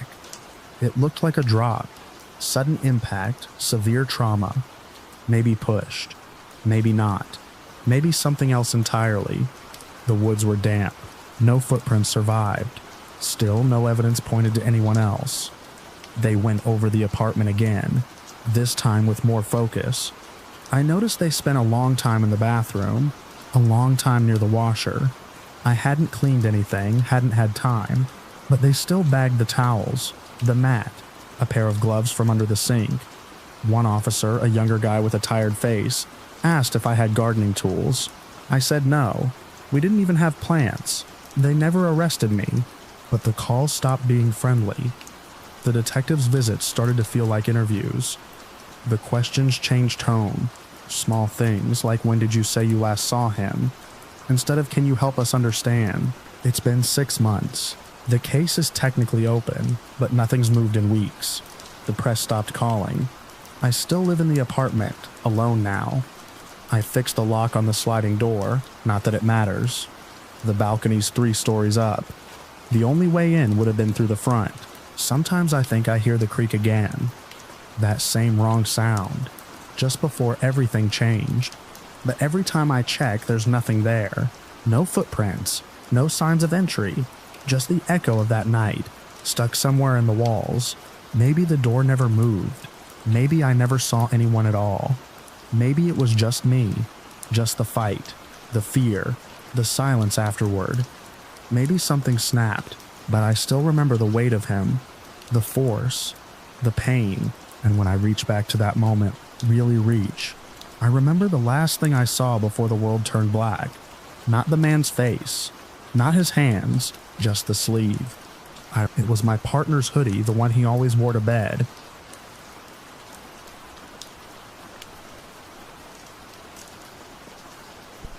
I still remember the sound of the car's tires rolling away, gravel crackling under rubber, like a lid quietly sealing shut. I dropped Hannah off at the transit stop like I always did. Same time, same place. Just off Pine Ridge Lane near the corner where the fence leans and the sidewalk buckles from tree roots. It was early afternoon, a little past 3. The sun was out, but that weak winter sun that doesn't give much warmth, just makes everything look overexposed and slightly unreal. I was late for work again, and I didn't think twice about driving off as she waved without turning around. Hannah was one of those kids everyone described the same way. On time, dependable, didn't give trouble. The kind of teenager who arranged her pens by ink level and never left dishes in the sink. Not dramatic, not flighty, just solid. That's part of what made it so hard to accept. Kids like that don't just vanish on the walk home. She was supposed to catch the 3:15 bus home after drama club. Not even a late activity, just a workshop. Only a few students stayed behind. The route between school and the transit stop wasn't long. Less than 5 minutes walking, even at a slow pace. Suburban streets, familiar houses, cracked pavement with those brown weeds that pop up even in winter. What I didn't know, what I wouldn't know until later, was that someone had seen her talking to a man in a car. A few kids walking past saw it. They thought it was her dad, maybe a neighbor, someone she knew. They said she smiled. She leaned into the open passenger window and said something, nodded, then walked around the front of the vehicle and got in. The car was described in different ways. Some said it was pale green, others beige. An older model, definitely. The kind with rounded corners, sun-faded paint. One kid remembered a sticker in the back window. Something circular, like a faded band logo or a sports team. Nobody got the plate. Nobody thought to. It was broad daylight. It didn't seem weird enough to alarm anyone. I got the first call at 4:05. Hannah hadn't come home. She wasn't answering her phone. I told myself it was nothing. Maybe the bus was late, maybe she was talking with someone from school. I didn't even feel panic yet. I didn't rush. I called her phone and left a message, then tried again, then again. Nothing. Straight to voicemail. By 5:15, I was retracing the bus route. I drove past every stop. I texted the other parents I knew from school, asked if anyone had seen her. One said her daughter thought she'd seen Hannah talking to someone by a car near the school. That's when it began to feel wrong. Not just a missed bus, not a delay. Wrong. The police got involved quickly, partly because of her age, partly because there wasn't a logical reason for her to go anywhere else. The officers asked the usual things. Did she have a boyfriend? Was she unhappy? Had she mentioned anything out of the ordinary? I kept saying no, and it felt like a lie, even though it wasn't. You say no because you want it to be no, because anything else means there's a reason she isn't safe. They started canvassing the area, going house to house near the transit stop, checking security cameras on businesses and porch cams. Footage showed her walking alone down the sidewalk, then stopping near the end of the block. There was a car partly out of frame. The resolution wasn't good enough to read the license plate, but you could see the car's color. It looked more beige than green, and the shape matched what the kids had described. You could see Hannah approach it, speak to someone through the window, then walk out of view. That was the last confirmed image of her alive. The next day, they found something. It was a field just west of the subdivision, open, weedy, bordered by a thicket of trees that turned skeletal in winter. Teens sometimes cut through there on their way to the gas station or to take photos. It wasn't hidden, just ignored. A place in between. A hiker found her backpack tossed into the underbrush. Inside was her phone, dead battery, and a small packet of tissues with a school logo printed on it. They found blood nearby. Not a lot, but enough. There were drag marks in the grass, not recent but visible. Some of it was disturbed by wind, some partly covered by leaves. It looked like someone had moved her, or at least something heavy, toward the trees. They found her jacket the next morning, torn in the back, caught in a branch. After that, there were search teams, dogs, helicopters, but no more Hannah. They kept saying it all pointed to a brief window. Between the time she was dropped off and when I first called her, less than an hour, she was approached, spoke briefly with someone, willingly got in the car and was taken to that field. Whatever happened, it happened fast, before anyone could react, before anyone could even notice something was wrong. They ruled out everyone we knew, her teachers, our neighbors, even distant family. No one matched the car. No one had the time or opportunity, and no one could explain why she would get into a stranger's vehicle. That's what haunts me the most. I knew my daughter. She wouldn't have accepted a ride from someone she didn't trust, which means she knew him, or thought she did. Maybe someone from a school event, or a familiar face from the community. Maybe he said the right name at the right time. Police told me about cases where people pretend to know someone's parents, say they were sent to pick the kid up. Sometimes they get the name right by guessing. Sometimes they've watched long enough to learn it. It's been 2 years. The field still looks the same. The sidewalk still buckles near the stop. The school planted a tree in her memory near the drama wing, but I don't visit it much. I can't stand the way they trimmed the branches to look neat. It feels dishonest. The last real thing I saw was her walking away from the car. A flash of her backpack strap over one shoulder, a tug at the edge of her jacket from the wind. The car, if it was even green at all, is long gone. The sticker in the back window, if there ever was one, faded to nothing. And the person who smiled at her that afternoon, who opened that door and waited, has never been found.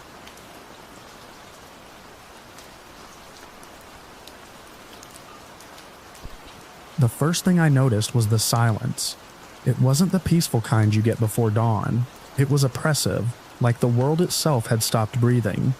I sat alone in my truck off the gravel road, headlights off, engine idling low.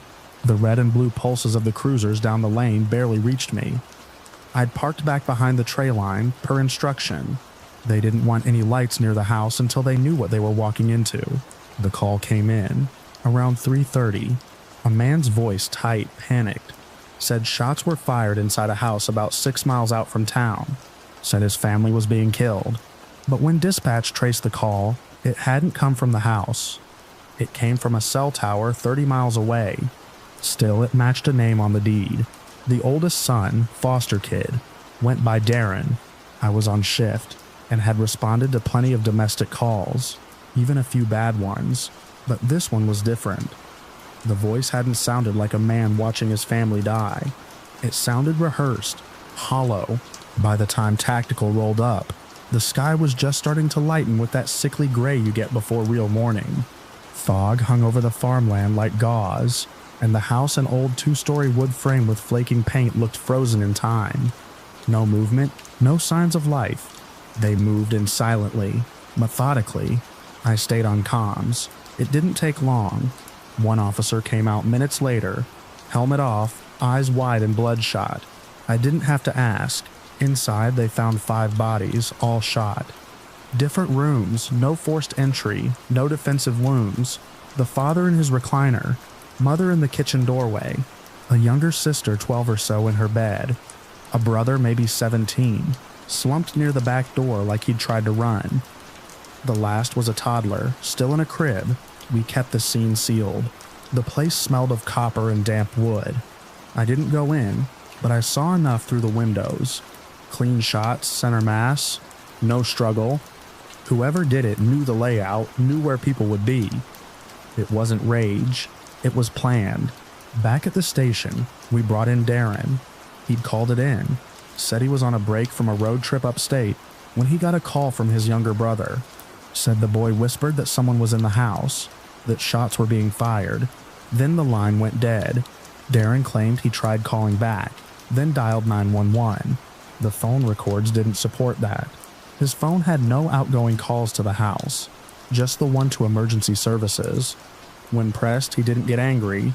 He got quiet, withdrawn, like he'd expected this part. His eyes were rimmed with red, but the tears didn't fall. There was something about the way he looked at the detective. Not frightened, not grieving, just waiting. When the forensics came back, the weapon used matched a rifle Darren, legally purchased months prior. It wasn't at the scene. We found shell casings though, all the same caliber. No signs of anyone breaking in. Nothing stolen. Every door and window locked from the inside. But here's where things get strange. In the parents' room, tucked beneath the mattress, we found an envelope. Inside were handwritten notes, details about the family estate. The father had been preparing to divide the land among his children, but not evenly. Darren, being a foster child, wasn't going to inherit the home. Instead, the younger biological son was set to get it, with Darren receiving a small cash amount and a letter about independence and earning your own future. There was no malice in it, just the kind of language parents use when they don't fully grasp the impact of being left out. Darren must have found that note, maybe weeks ago, maybe earlier, but the shooting didn't happen in a rage. It was executed with cold timing, the kind that suggests control, not emotion. The final nail was the surveillance footage. There were trail cams set up by the old barn to catch coyotes. The timestamp showed a figure leaving the house around 2:50 a.m., walking calmly across the field, rifle slung over one shoulder. Couldn't see a face, but the gait matched Darren's build. Same jacket too, as the one he wore when we picked him up. Still, no confession, no murder weapon, no prints on the casings, just layers of circumstantial evidence, and that voice on the emergency call, sounding more like a narrator than a brother. He sat in the interrogation room for over 8 hours, didn't ask for a lawyer, didn't ask for food, just stared at his hands. When they finally told him the bodies had been found, and the call didn't match his story, he blinked like someone coming out of a trance. Then he said something I still hear in my head. They were already gone when I called. I just didn't want to be the one to find them. There was a pause, a full 10 seconds of silence. Then he added, I thought maybe it would hurt less if it came from someone else. No confession. Not really. Just that. The case stalled. Prosecutors didn't have enough to indict. Not without the gun or a confession. Darren was released under surveillance, but he moved out of the county within days. No one's seen him since. The farmhouse was put up for auction, but no buyers came forward. Local kids say they hear things out there now. Windows shutting on their own. Lights flickering, even though the power's cut. One deputy swears he saw someone standing in the upstairs window last winter, even though the place had been locked up for months. I don't know what really happened that night. Maybe it was Darren, maybe not. But what sticks with me isn't the silence, or the bodies, or the weight of that early morning fog. It's that call. The one where a man described a massacre in real time that hadn't happened yet.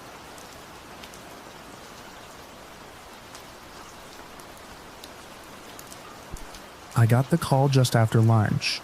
Janice from the property management office said Monica hadn't shown up for her midday shift, which wasn't like her. She managed the front desk at a law firm downtown and kept a meticulous schedule, never missed a day. I told Janice I'd check in and thanked her for the heads up, even though my stomach was already tying itself into knots. Monica was my daughter, 34, whip smart and always 5 steps ahead of everyone else. She'd put herself through law school and landed a position with the district attorney's office straight out of graduation. Tough as nails, but not in the loud way. She carried herself like someone who knew the value of quiet power. Still, lately, she hadn't been quite herself. Last time we spoke face to face, she seemed tired, thinner. Something about the way she kept glancing toward the hallway in her apartment made my skin crawl.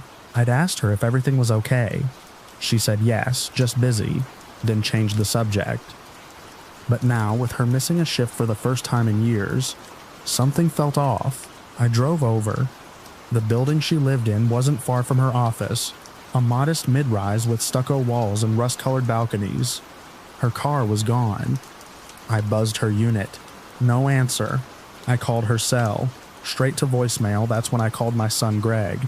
We agreed to meet in 30 minutes. When Greg arrived, we found the building manager and asked her to open the apartment. There was a pause. Something behind her eyes changed, but she let us up without a word. The door opened with a mechanical click. The smell hit us first. Not rot, not yet, but something was wrong. The air was heavy, stale. Inside, everything was neat. Couch pillows arranged just so. Dishes drying in a rack. The only thing out of place was the silence. We called her name. No answer. Greg checked the kitchen and bathroom while I opened the bedroom door. I saw her feet first, pale against the dark carpet. One foot turned inward unnaturally. Then the rest of her, Monica, was face down, her arms bent beneath her. There was blood matted in her hair, and a thin line trailing from her temple to the floor. Her back looked twisted, like she'd been dropped or dragged. The scream caught in my throat. I didn't move, couldn't. Greg's footsteps rushed in behind me, followed by a gasp and a shouted call to 911. The next hours were a blur of uniforms, questions, and lights. I remember gripping the arm of the couch so hard my fingers ached, watching crime scene technicians mark the floor with little yellow tents. A woman in a blazer, not a uniform but clearly someone in charge, asked if Monica had any enemies, any threats. I shook my head, not that I knew of. Then she asked the real question. Was she seeing anyone? She was. A man named Daniel. He'd moved in almost a year ago. Freelance designer, she said. Always between gigs. I'd only met him twice. Once at a holiday dinner. Once briefly when I dropped off some books. Both times he was polite. Smiled too much. Kept one hand on her back as if he needed to remind everyone that she was his. I remember watching the way she flinched when he did that. I told the detective everything I knew, which wasn't much. Greg took over, listing names of friends who might know more. He was calmer than me, always had been, but I could see his jaw clenching every time someone mentioned Monica in the past tense. Later that night, they found her car. It was parked on a side street a few blocks away. Nothing seemed broken or stolen, but the inside told a different story. Drag marks on the back seat, a smear of something dark beneath the front passenger mat. Forensics found microscopic biological fragments. Hair, fibers, skin. The same night Monica died. Daniel disappeared. It wasn't until the autopsy came back that we understood what happened. Monica had multiple contusions across her body. Defensive wounds. A broken wrist. Blunt force trauma to the head. They said it had happened around 11 p.m. give or take. Her neighbors didn't report any noise. The walls were thick. When police searched the apartment again, they found a receipt tucked into a drawer. Monica had put down a deposit on a new place, lease starting the following week. She was leaving him, quietly.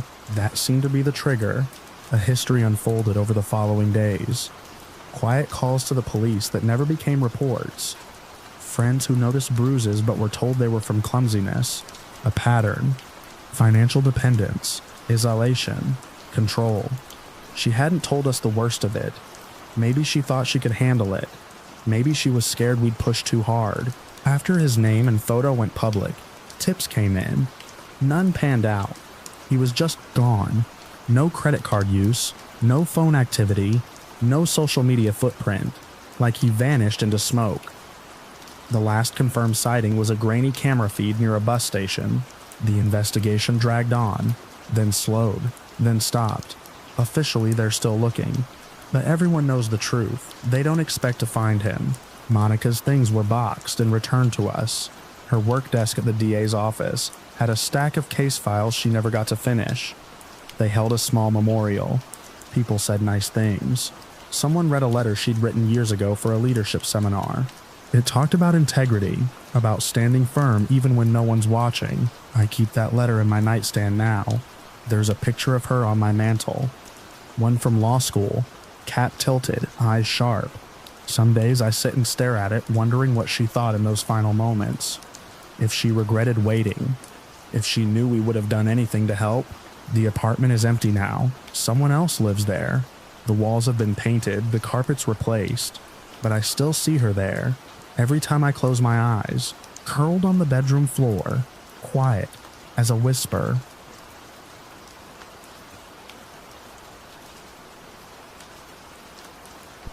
The tape was found inside the frame of a picture that had hung on the back wall of my father's study for nearly 40 years. It had been my sister who discovered it. Not intentionally. She was packing up the house after he passed. It was late September, the trees just beginning to shed.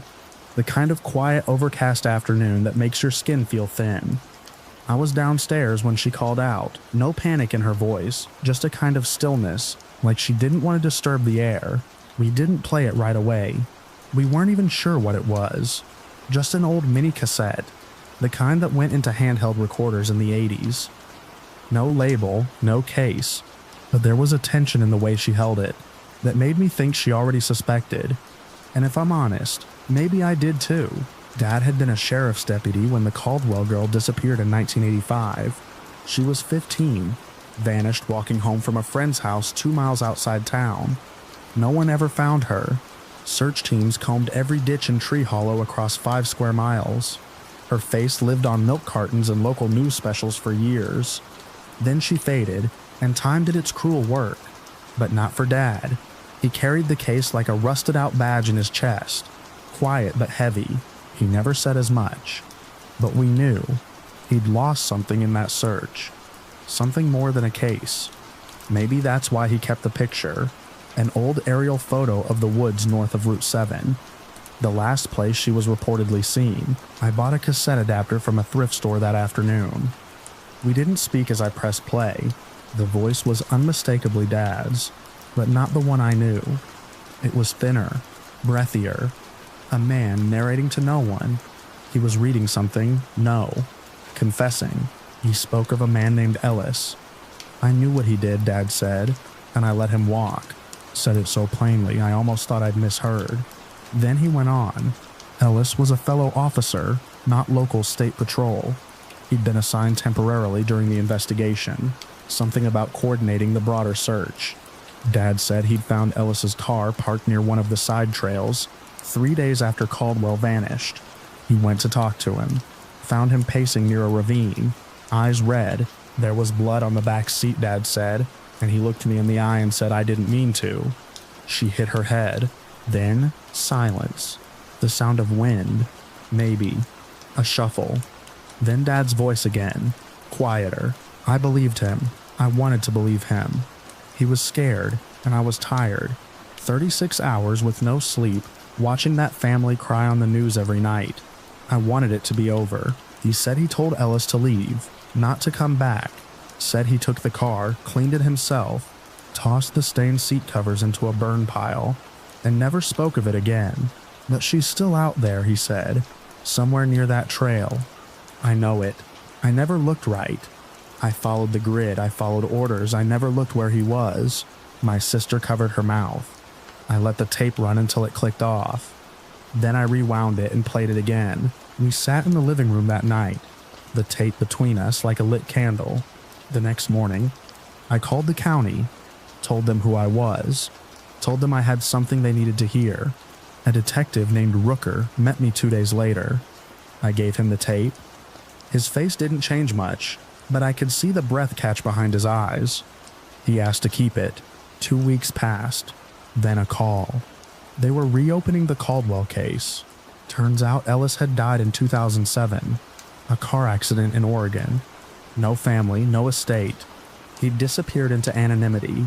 Not long after Dad told him to walk. No one had thought to connect him to the case. He was barely on the original paperwork. Temporary assignment. Only logged 2 shifts. But the tape matched official voice samples from state archives. They couldn't prosecute a dead man, but they could confirm the confession. More important, they could start looking again. The state brought in new ground-penetrating radar tech, something Dad never had access to. They focused on the ravine Dad had mentioned. It had been part of the original grid, but only lightly searched. Terrain had been too steep for the volunteer teams back then. 3 days into the new scan, they found bones. Shallow burial, down a slope behind a cluster of fallen trees. Not 10 feet from where Dad said Ellis had been standing. DNA came back 2 weeks later. Caldwell, positive match. Her family. We didn't know them personally. They'd moved away sometime in the late 90s, but they came back for the memorial. Small gathering. Press was there. One of the reporters asked about my father's role. I said what was true. He failed her in life, but tried to give her back in death. The state cleared his name officially, said there wasn't enough evidence to prove he'd committed a crime. Internal decisions weren't criminal negligence. And besides, he came forward in his way. They called it closure, but that's not the word I'd use. I think about that picture in his office sometimes. The one with the trail. He looked at it every day for nearly 40 years, and he never moved it, never checked the frame, never pulled it down. He hid the tape there himself. I'm sure of it, but why hide it in the one place he stared at every day? Maybe guilt isn't about forgetting. Maybe it's about making sure you can't. He'd written the coordinates on the back of the picture. Tiny, neat handwriting. Same trail, same bend. He wanted us to find it, just not while he was still breathing. The cold case was officially closed in June. Caldwell was laid to rest again, this time with a full ceremony. A stone with her name, a folded letter from her mother tucked into the casket. Sometimes I wonder if Ellis was telling the truth about the accident, about the head injury, but it doesn't matter. What matters is someone knew, and someone could have acted sooner. What matters is the tape. A small square of plastic, hidden behind glass for decades, waiting for the world to catch up.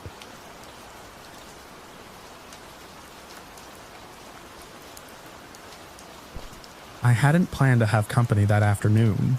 It was one of those gray, slow-burning days where the sky never quite clears, and the quiet of my townhouse seemed especially welcome after a week packed with phone calls, legal meetings, and emails from people asking for favors they didn't realize cost me more than time.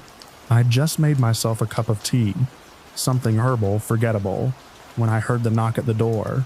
It was Celeste. Seeing her standing there bundled in a slate blue coat, smiling with that tilted head she always used when she needed something. It softened me. We'd known each other since college. She was never a best friend, more a steady orbit around my life, drifting in and out depending on who she was dating, or what new venture had captured her attention. She said she was in the neighborhood, had been thinking of me. The way she talked, as if I was her secret refuge from the world, made me step aside and wave her in without a second thought. She noticed the smell of the tea. "Is that chamomile?" she asked. "I've got something better." She pulled a small tin from her bag, pale green with gold trim, and explained it was some rare herbal blend she picked up during a retreat. "Try it," she said, already moving toward my kitchen. She always had that confidence, an unshakable sense that any space could be hers. I didn't object. I even handed her my mug. I sat down in the living room checking a message on my phone, and when she handed me the cup again, I didn't hesitate. The tea had a floral, slightly earthy flavor. I remember thinking it was surprisingly good. I complimented it. She grinned, said it was her own mix, and sat across from me, legs tucked under her like a cat curling into a favorite chair. We talked. Not about anything deep. She asked if I was still handling my investments myself. I was. She asked if I still kept paper backups of everything. I did: documents, identity verifications, estate paperwork. I even had old tax forms from the late 90s. It wasn't paranoia, I just liked redundancy. At some point, I stopped feeling the way I should have. I wasn't tired exactly, more like the room was sinking into itself. Her voice blurred. The edges of my vision grew soft. I remember trying to reach for my phone, and I remember her voice saying gently, "Just relax, you've had a long week." Her hand touched my shoulder. I didn't feel her remove it. Everything dropped out. When I opened my eyes, the room was dark. My head throbbed.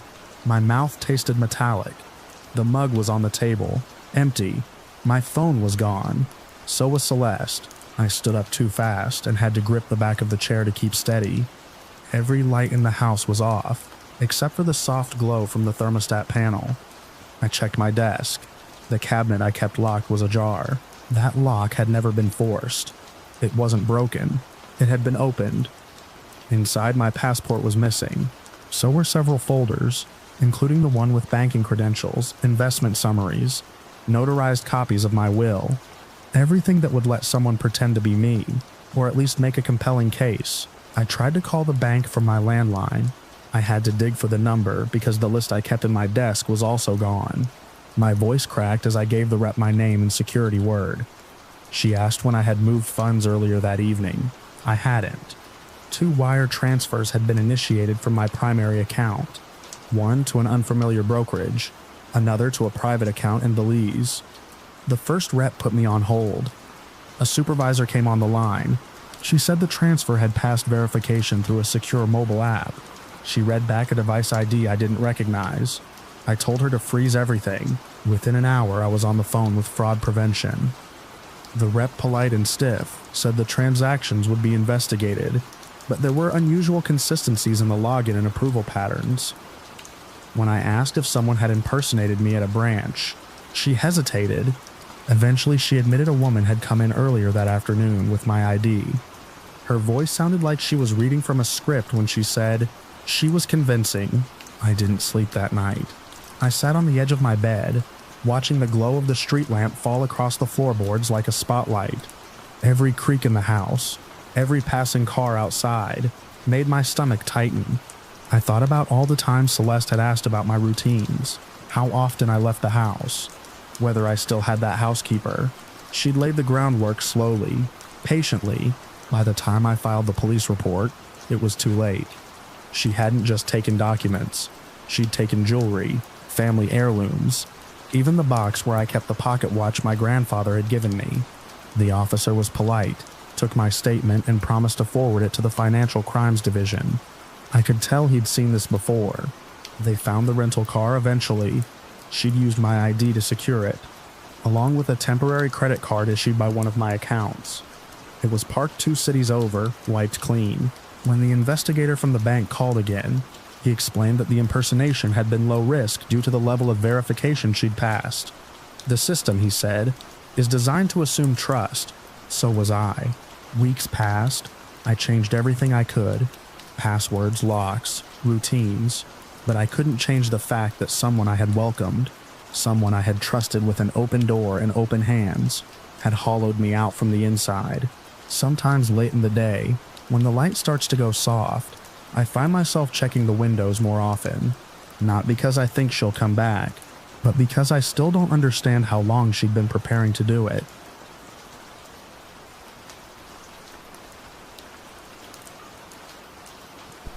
I learned early that careful people live longer, and careless people get stories told about them. That belief carried me through nights when the streets were empty and the houses were dark, through parking lots where the lights buzzed and the paint peeled, through the small hours when the world shrinks to whatever you can carry in your hands. On the night everything broke, the air had that flat suburban smell of watered lawns and warm asphalt, and I moved through it like I belonged there. I was always the calculating one in the family. That was the joke at holidays. My mother said it with pride, my aunt with a sideways look, my cousins with relief that someone else would tally the bill and split it evenly. Numbers and sequences came to me naturally. If something could be broken down into steps, it could be done without drama. If it could be planned, it could be survived. My spouse trusted that trait more than anyone. They trusted my grocery lists, my calendars, my insistence on routine. When I suggested a new sleep aid that a coworker swore by, it didn't register as a change, just another optimization. It was late and the house had settled into its quiet creaks. The weather report had promised nothing. No storms, no wind, just a steady, forgettable night. I crushed the tablets carefully, stirred them into a mug of chamomile, and watched the steam fog the cabinet glass. I measured the dose twice, then wiped the counter. I did not rut. The tea went down easily. I sat with them until their eyelids drooped, until the familiar pattern of breathing smoothed. I waited longer than necessary. Careful people wait. I turned off the lamp with my elbow and listened to the house accept the dark. When I slipped out, the front door made its soft click, the kind you only notice if you're listening for it. The drive to the retail strip took 12 minutes. I'd done it earlier in the week at the same hour to be sure. Late-night stores are islands of light, and islands have edges. The one I chose sat between a shuttered gym and a dentist's office, the sign humming like a tired insect. I parked 2 rows back, out of habit. Inside, the clerk barely looked up. I selected the tool from a pegboard that hadn't been updated in years, paid cash, and left. No cameras watched that aisle. I'd walked it twice before to confirm. I kept my head down anyway. Suburbs repeat themselves if you let them. Cul-de-sacs bloom like flowers off main roads, each with the same mailbox, the same porch light. I moved through several that night, not lingering, not hurrying. The victims lived in a house that had never seen the inside of a magazine. Beige siding, a cracked bird bath, a minivan with a dented door. I knew their habits from overheard conversations and the way lights went on and off. I knew which window stuck and which fence sagged. Knowledge is not intimacy, it is inventory. What happened inside was quick and ugly, in a way that doesn't translate into words without becoming something else. There was resistance and there was silence. I remember the smell of laundry soap and the way the hallway runner slid under my shoes. I remember thinking, absurdly, that the thermostat was set too high. When it was over, I stood for a moment and counted nothing, just breathed until my hand stopped shaking. I did not stay to look at my work. Disposal is where most people fail. They treat it as an afterthought, a single act instead of a sequence. I had prepared for weeks. Clothing went into separate bags and separate dumpsters across town, dropped on different nights. Shoes took a longer route, wrapped and unwrapped, their soles wiped with damp paper towels that I flushed in a public restroom. The tool went into a river from a footbridge I'd crossed as a teenager. The water darkened slow under the moon. I watched it sink and did not make a wish. By the time I returned home, dawn was smudging the sky. I showered until the hot water thinned to a trickle, scrubbed the drain, wiped the tiles. My spouse slept through it all, their breathing steady, their trust intact. In the kitchen, I rinsed the mug and set it upside down to dry. The house smelled like nothing. Days passed. Sirens came and went. The neighborhood filled with tape and speculation. People talked about cameras, about footprints, about mistakes. I listened and nodded. Careful people listen more than they speak. When the police knocked, I answered calmly. I had an alibi that slept beside me and remembered nothing. They found nothing where I'd been, because I hadn't been anywhere that could be found. The cameras I'd mapped were blind, where I needed them to be blind. The routes I took were the ones I'd practiced.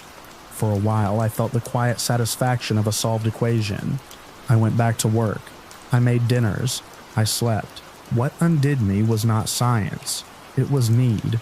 Jail is a place where time stretches and folds. When they finally took me in on an unrelated warrant and held me, the cell smelled of disinfectant and old sweat. My cellmate was a talker. He filled the air with stories, some true, some polished smooth by repetition. He liked puzzles. He liked cleverness. I liked being clever. It started small. A comment about cameras.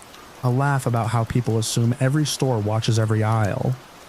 A nod to planning, to patience. Each word was a pebble dropped into a well, and the sound it made coming back pleased me. I did not use names. I did not give dates. I framed it as a hypothetical, a thought experiment. He leaned in anyway. Late at night, when the lights dimmed and the sound softened, I told him more. I spoke about dosing tea, about waiting for breathing to even out, about not rushing. I spoke about rivers that carry things away. I did not notice the way he listened without interrupting, the way his eyes stayed on my face. I felt the old pride warm my chest. The perfect crime, I called it once, softly, like a confession to myself. He was released before me. He shook my hand and wished me luck. Careful people don't believe in luck. But I nodded. The charges came like a weather front you see on the horizon, and tell yourself will miss you. They didn't miss. They brought transcripts and timelines, and a man who knew how to listen. My spouse cried in a way that made the room tilt. I watched the jury watch me. The evidence was a mosaic made of words, not fibers. The tool was never found. The cameras never showed me. What they had was my voice, repeated back to me, stripped of the hypotheticals. I sit now in a place where the nights are loud and the days are long.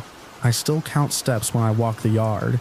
Even though it doesn't matter, sometimes I think about that mug drying upside down, about how a small routine can carry a person through anything. Sometimes I think about the river and how it keeps its secrets until it doesn't. The limits of evasion are not in the planning. They are in the telling.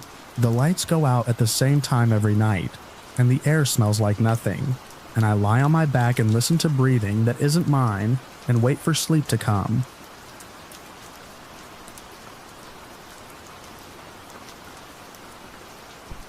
The first scream was sharp enough to cut through the steady hum of the air conditioning unit in my bedroom.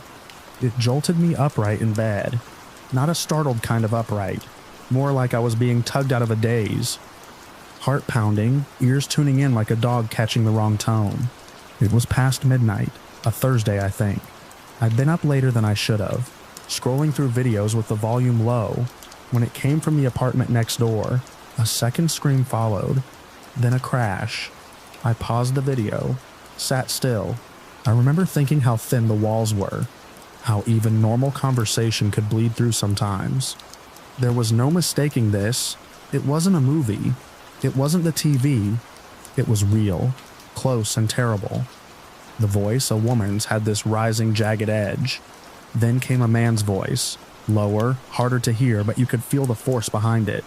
Not words exactly, just force. I didn't move, didn't call anyone, just sat there, locked in place, heartbeat drumming in my neck. My brain felt like a filing cabinet dumped out on the floor. Should I knock on the wall, go out into the hall, call security? The thoughts tangled with fear. What if I got involved and made things worse? What if it wasn't what I thought it was? There were more noises, something slammed against a wall, or maybe the floor. The scream turned into pleading. One voice begging, then a child crying. That part tore something loose in me, but still, I did nothing. My phone was in my hand. I hovered over the emergency number, but my thumb didn't move. After a while, everything stopped. That was the worst part. The silence. It felt vacuum sealed. I stayed awake the rest of the night.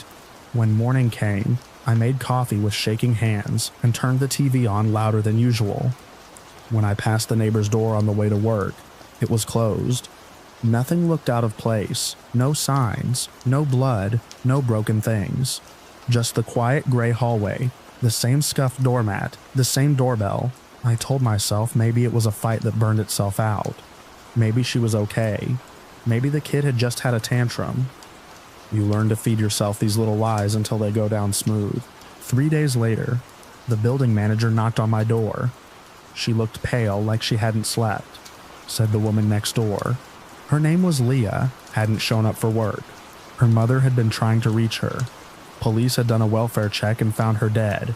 Blunt force trauma. The man, her boyfriend, was gone. The kid, too. I stood there nodding like my head wasn't made of wet cement. The manager asked if I'd heard anything unusual. I said no. I said I hadn't heard a thing. She thanked me and moved on.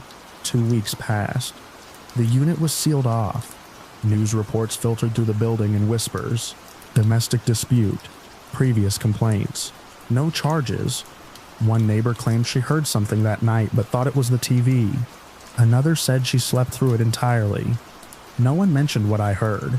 Not out loud. Then the package came. No return address. Just my name scrawled in thick black marker. Inside was a cheap plastic flash drive. I stared at it for a long time before plugging it in.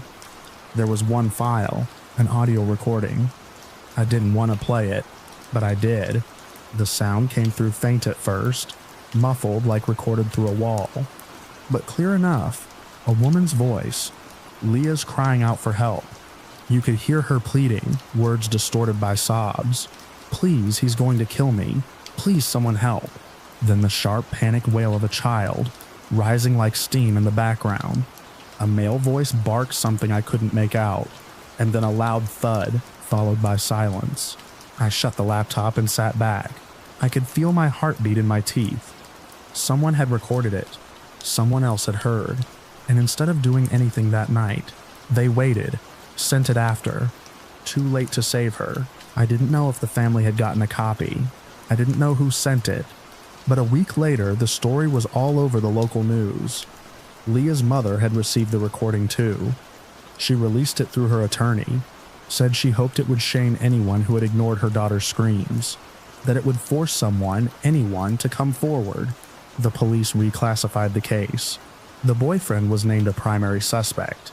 He'd fled the state. An arrest warrant was issued, but he was already gone. The child was found safe 2 towns over, dropped at a hospital with no explanation. The man still hadn't been caught. I kept playing that night over and over in my head, rehearsing different versions where I knocked on the wall, where I called, where I did anything except what I did, which was nothing. The weird part is, I don't know how the recording was made. My building has no shared intercom system, no thin vents connecting rooms. Whoever made it had to have known exactly what was happening, had to have listened as it unfolded. The thought of that chilled me more than anything. I tried to forget. You can't. You just compartmentalize. You learn to live with the fact that you heard someone die and stayed quiet, that your silence helped. A year later, Leah's mother started a foundation in her name, advocating for stronger protections, better reporting systems in apartment complexes. One of the campaigns used audio clips, not the full recording, just fragments to raise awareness. I couldn't listen. I avoided the press conferences, turned off the TV. Sometimes I still hear things at night. Pipes shifting, distant thuds, a cry too far away to be sure if it's real. I lie awake, phone in hand, never quite sure if this is the moment I'll redeem myself or fail again. That apartment's been rented out twice since. Neither tenant lasted long. The kid's father was never found. The case is technically still open. There are nights I wonder if someone else in the building heard what I did. Maybe more than one. Maybe every single one of us stayed quiet. Maybe the person who recorded it had done it before, out of habit, and just never thought they'd have to use it. I wonder if they listened back later, hearing the moment it all could have changed, then hit save, sealed it in a padded envelope, and passed the guilt along like a baton.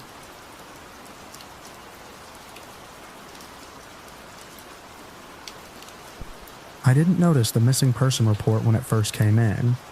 We get dozens every week, but this one kept bubbling up. Messages still being sent, social media activity, even a few digital payments. For a while, it looked like a false alarm. A 23-year-old woman, Lacey Marino, reported missing by her roommate. Except her phone was still active, still moving, still posting. It wasn't until the 3rd day when we pulled the GPS metadata that I got involved. Lacey's last confirmed sighting had been 5 days prior. Her phone, however, had continued to travel down suburban routes, through commuter corridors, through strip malls and quiet residential streets. But every ping, every location update perfectly mirrored another phone, that of a man named Eric Dalton, 34, no criminal history, claimed to be a friend, said he was helping search for her. Eric's explanation came after we brought him in for an informal chat. His story was that he'd been trying to find her, using her phone as a kind of beacon. He said she'd left it in his car, maybe by accident, maybe on purpose. He wasn't sure. That vagueness, deliberate or not, put me on edge. He kept saying, I was just trying to help, but we checked with Lacey's friends. None of them knew Eric, no texts or calls between them. Not until a week before she vanished. Just one message from him, a reply to a Craigslist ad she'd posted offering tutoring. That's where it started. We got digital forensics on the case by the 4th day. While the public-facing app still showed Lacey was active, our back-end dive showed something more mechanical. Her messages were short, oddly generic. They lacked slang, inside jokes, the rhythm of familiarity. A forensic linguist confirmed what we already suspected. Someone else was writing them. And those messages, they were always sent when Eric's phone was in the same place. Not just same neighborhoods, same blocks, same parking lots. We found patterns. Once, Lacey's account posted a photo of a coffee cup with a location tag.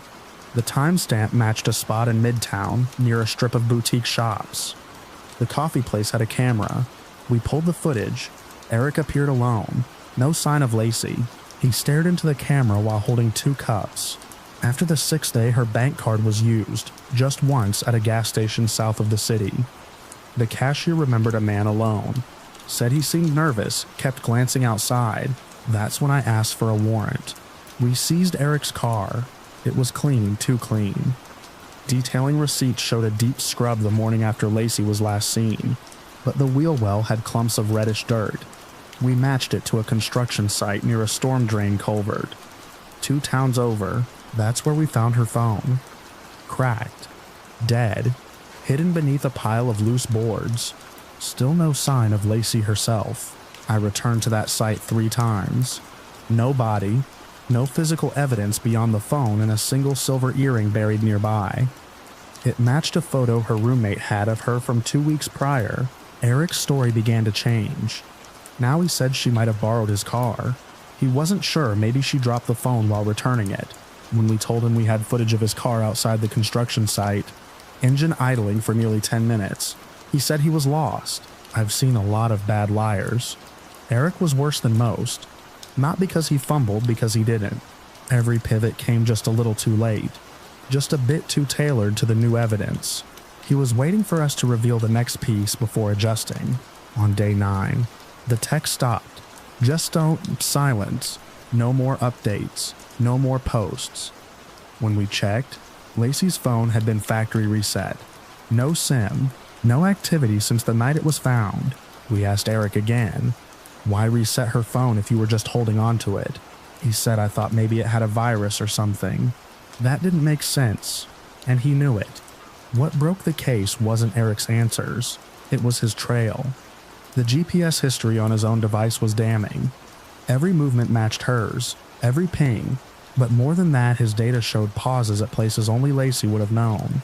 Her favorite park, a quiet overlooked spot near the reservoir, a bookstore she'd mentioned in a Reddit post 6 months back, places intimate to her routine. He wasn't just moving around randomly. He was tracing her steps, replaying her life, wearing it like a mask. Our text pulled logs from his computer, VPNs, auto-login scripts. He'd set her phone to forward messages to a remote server. Every ping he sent was from a spoofed app. But he slipped once, an IP overlap during a social media login. A fingerprint. That was enough. We arrested him on suspicion of kidnapping. He didn't resist, just stared at the floor. No confession. No answers. Lacey's body was never found. In court, his defense tried to argue there was no proof of death, only disappearance. No DNA, no direct evidence tying him to violence. But the prosecution had something better. A timeline. A story told by data, his own phone, synced like a shadow to hers. A series of digital footsteps that walked directly into guilt, I testified. Walked them through the maps, the overlaps, the metadata timestamps, the language patterns, the eerie mimicry of life after death. The jury deliberated less than 3 hours. He's serving 30 years. No parole for 20. Sometimes I still drive those routes. The ones where both phones traveled in silence, like ghosts beside each other. Parallel lives, one real, one simulated. The eerie dance of a man playing puppeteer with a dead woman's shadow. What stays with me isn't the horror of what he did. It's how close he came to making it believable. For a while, the world thought she was still out there, texting, drinking coffee, listening to music, alive. But every lie he typed just looped him back to her, back to the moment everything ended.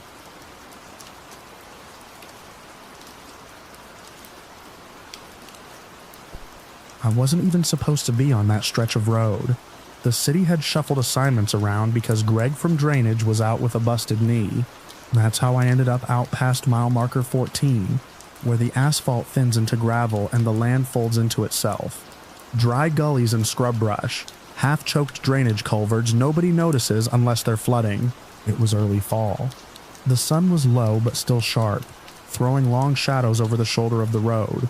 I was checking the runoff trenches for debris, looking for signs of erosion or animal burrows, compromising the concrete. I'd already cleared a few tumbleweeds and a flattened couch cushion someone had tossed near a culvert mouth. I knelt down to check the grate, and that's when I saw it. At first I thought it was a doll, something pink and torn sticking out of the dirt above the mouth of the culvert, where the gravel shoulder gave way to clay. I brushed at it with my glove. It didn't move like cloth, it had weight, texture.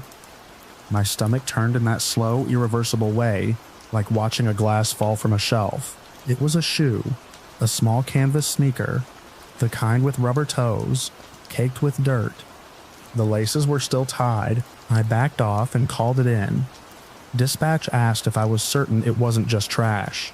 I wasn't, not until I saw the curve of bone just under the heel, barely visible through a split in the fabric. The sun hit it and there was no doubt. I flagged the spot with my vest, set the truck hazard lights blinking, and waited. The deputies arrived first. 2 of them, young guys, both quieter than I expected. One crouched near the shoe, while the other started taping off the shoulder with yellow plastic. I gave them the usual name, position, time I arrived, what I touched.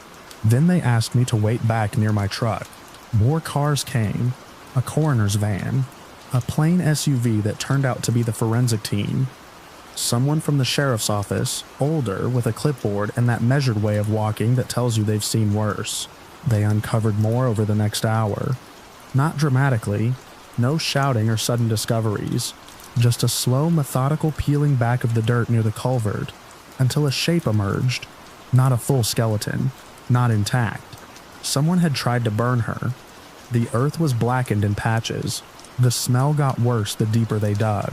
Later, I heard it from one of the techs. Quiet, almost apologetic. She'd been beaten badly. Broken ribs, fractured jaw. Strangled, they thought, before the fire. The burning hadn't done much. It wasn't deep enough. Too much moisture in the clay. It had just made everything harder to identify. She was young, early 20s, brown hair. Dental records confirmed her a few days later. Melissa Hartley reported missing by her parents 2 counties over. Last seen at a gas station just off the interstate.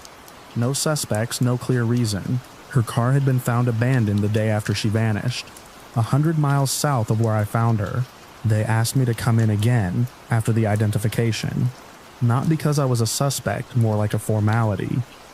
I went, gave the same account I'd given twice already. They recorded it this time. The detective thanked me, but he didn't look me in the eye. I didn't sleep well for weeks. Every time I closed my eyes, I saw that little bit of pink canvas jutting out of the earth like a marker. Something careless, rushed. The kind of mistake someone makes when they're panicking. They think it was a random attack, a predator of some kind, not someone she knew, just bad luck. Right place, wrong time. Or maybe the reverse. He killed her somewhere else, then drove hours just to dump the body in a place no one visits, unless the drains are flooding. Would have worked too if Greg hadn't slipped on those stairs and banged up his knee. I kept working after that. Different routes, different jobs. Never went back out past marker 14. They posted a sign there now. Not for her, just a general caution about shoulder erosion and steep drop-offs. The kind of sign nobody reads. Sometimes I wonder how many others are out there. Not buried, just hidden badly enough to last a season. Or 2. Long enough to be forgotten until someone like me stumbles over them while checking a grate or trimming back a weed line. I still see her shoe sometimes.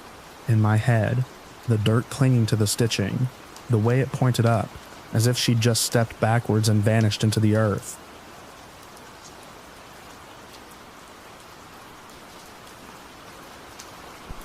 I wasn't planning on taking that trail. My usual loop around Monarch Ridge had gotten washed out in the spring runoff, so I turned off onto a narrower, lesser-used path that cut through the backside of the range. The ranger map labeled it Low Creek Traverse, and from the state of the signage splintered and sun-faded, it didn't look like anyone had maintained it in years. That's exactly what I liked. Less people, more quiet.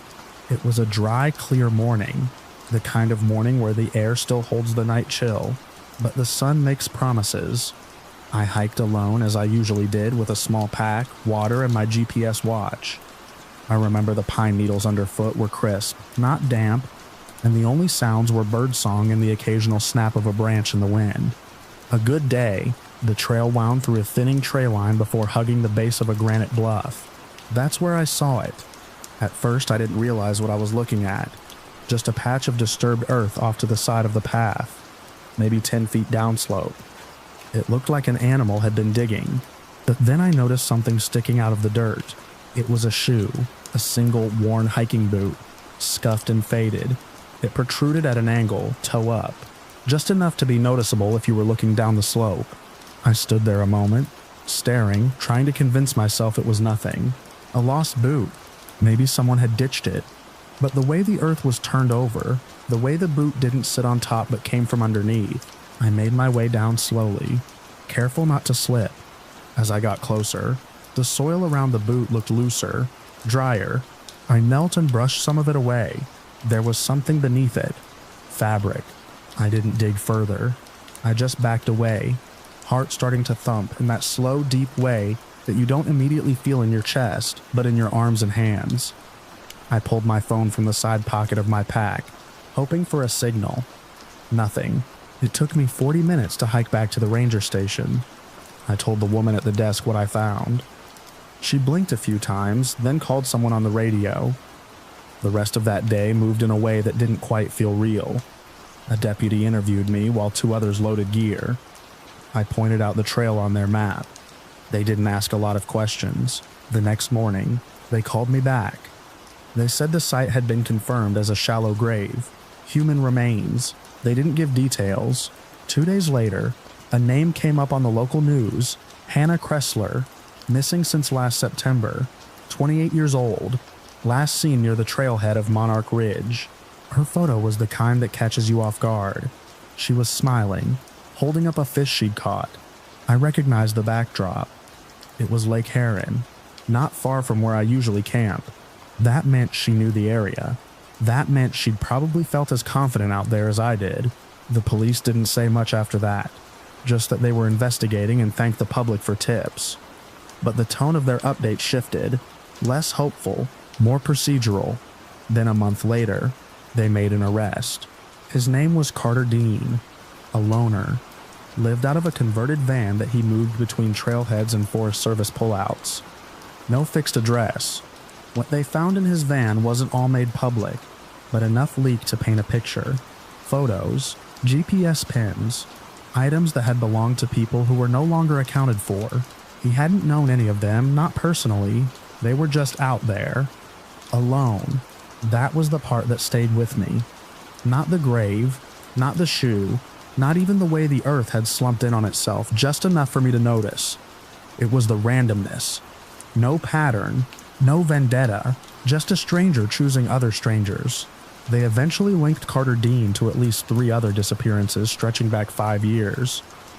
All hikers, all solo, all women, each found or never found miles apart. Different counties, even different states. No one had connected them until then. No one thought to. I kept hiking. Not right away. But after a while, I told myself it was about reclaiming the places I loved, not letting fear fence them off. But something shifted. Now I noticed things I didn't before. Boot prints, tread marks, broken twigs. I check for signal bars before I set off, and I tell someone exactly where I'm going, down to the trailhead and the turnouts I might stop at. I never wear the same route twice in a row, and I carry a small satellite beacon clipped to my pack strap, bright orange, with a single SOS button I hope I never have to use. I think about Hannah when I pass certain spots. I think about how she probably stopped to admire the same view I did, or listen to the same woodpecker drumming on a half-dead birch. I wonder if she ever felt that same gut sense of something off just seconds too late, because that's all it takes out there. 1 second too late. 1 turn too far off the main path. 1 person who shouldn't be there.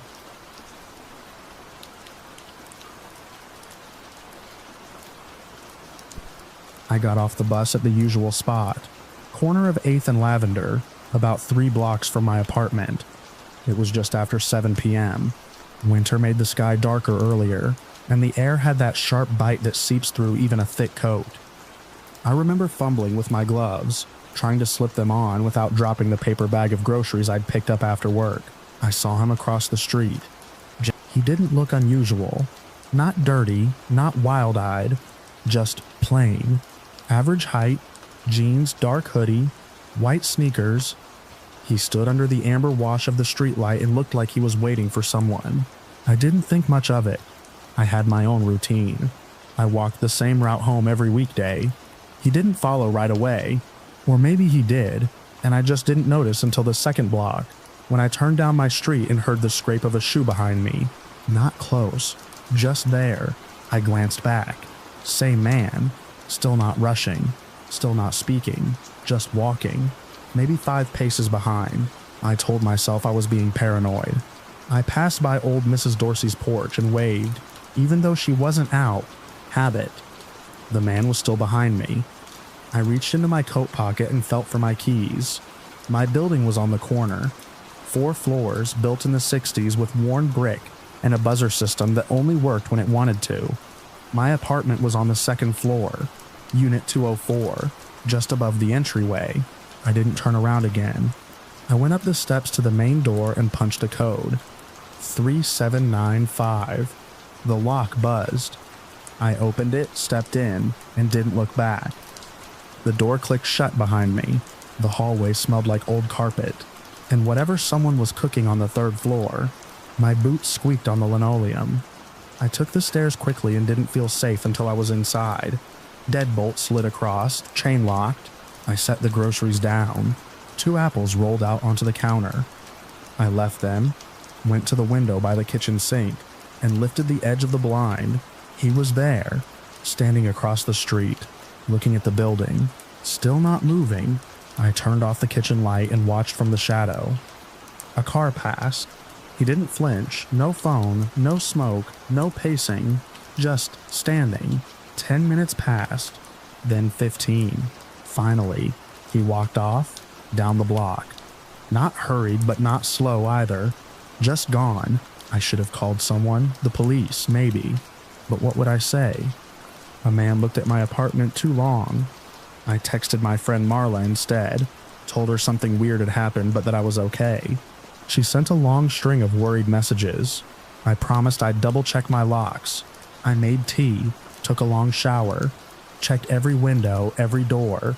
Nothing was broken, nothing open. I went to bed. Somewhere in the night, I thought I heard something. It could have been the wind, maybe a neighbor's TV. I live alone, so little sounds always stand out, but this didn't feel like a sound inside the apartment. It was next to it, near the window, a soft creak maybe, a subtle shift of something. I got up, walked through the apartment barefoot, every light off. I peeked out the blinds again. The street was empty. Still, I didn't go back to sleep for hours. The next morning was too bright. Sunlight painted long lines across the floor, and for a second, everything felt normal again. I even laughed a little at myself for being so spooked. I made toast, fed my cat. I remember I was debating whether to wear my brown boots or black ones when someone knocked on the door. It was soft, hesitant. When I opened it, my neighbor Greg was standing there. He looked pale. I was just checking in, he said. You didn't take your paper in, thought it was weird. I blinked. The paper? I hadn't even opened the door since yesterday evening. I'm okay, I said, just a little off today. Greg didn't leave. His eyes moved past me, into the apartment. He asked, did something happen last night? I told him about the man, the one who followed me. I left out how scared I'd been. I tried to sound like it was more curiosity than concern. Greg's face changed. His voice dropped. There's something you should see. I followed him outside. The morning air was thin and cold. We walked around to the back of the building, where the fire escape ran up past the windows. One of my windows. The kitchen one. It was open, not wide, just enough. The latch had been forced. The paint around it chipped. A black scuff mark ran along the sill. I saw it when I was walking my dog, Greg said quietly. Didn't want to freak you out, but figured you should know. I stared at the window. It was maybe 8 feet off the ground, just reachable with the garbage bin pushed beneath. The bin had been moved. I didn't remember opening that window. I knew I hadn't. Inside, nothing looked touched. No drawers rifled. No furniture moved. My wallet was still in my bag. Nothing stolen. But someone had been inside.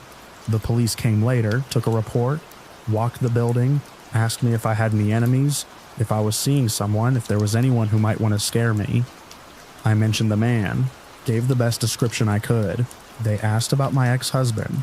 I told them we hadn't spoken in 2 years. He lived in another state. I gave them his number anyway. They found no prints, no signs beyond the forced latch. Whoever it was had come in, stood there, and left. The lock on that window is still broken. Maintenance hasn't fixed it yet. I don't sleep much now. Every creak sounds louder, every shadow longer, and sometimes when I lie very still, I swear I can hear the window move again.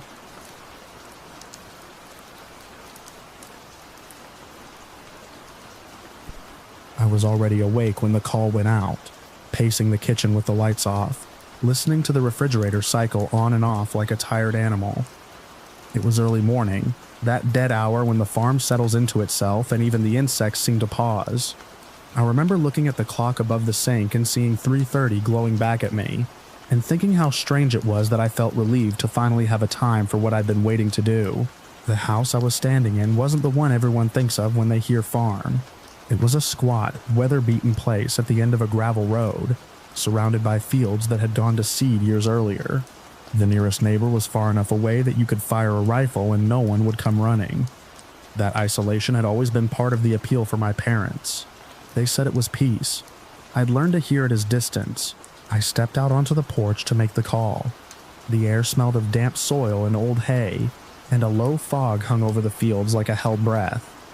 When the dispatcher answered, my voice sounded steadier than I felt. I told them my sister had snapped. I said she'd been acting strange for weeks, hearing things, talking to herself. I said I was afraid she'd hurt someone.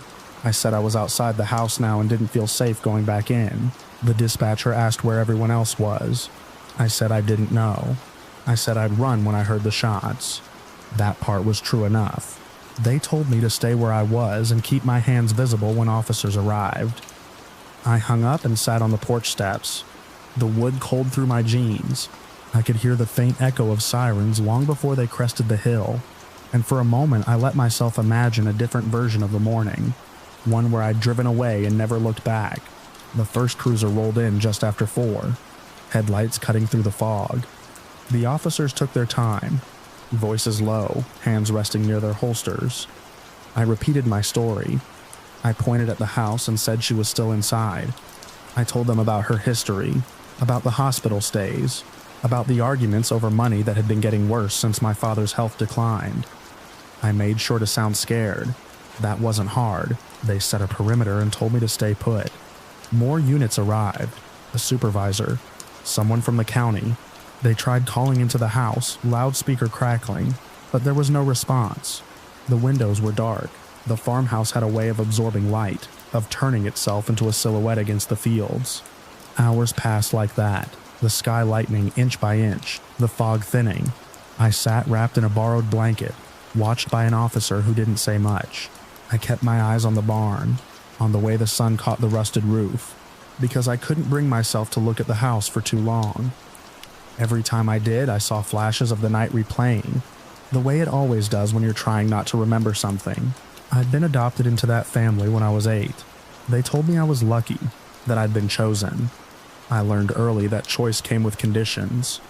My parents valued obedience, tradition, the idea that blood and land were the same thing. I never fit that mold. I pushed back, left as soon as I could, came back only when the money started to matter. My sister had been the opposite. She stayed, cared for our parents, absorbed their expectations until they cracked her. By the time the doctors started using words like episodes, the family was already whispering about what would happen to the farm, to the accounts, to the inheritance. I listened. I always listened. When the police finally went in, it was close to noon.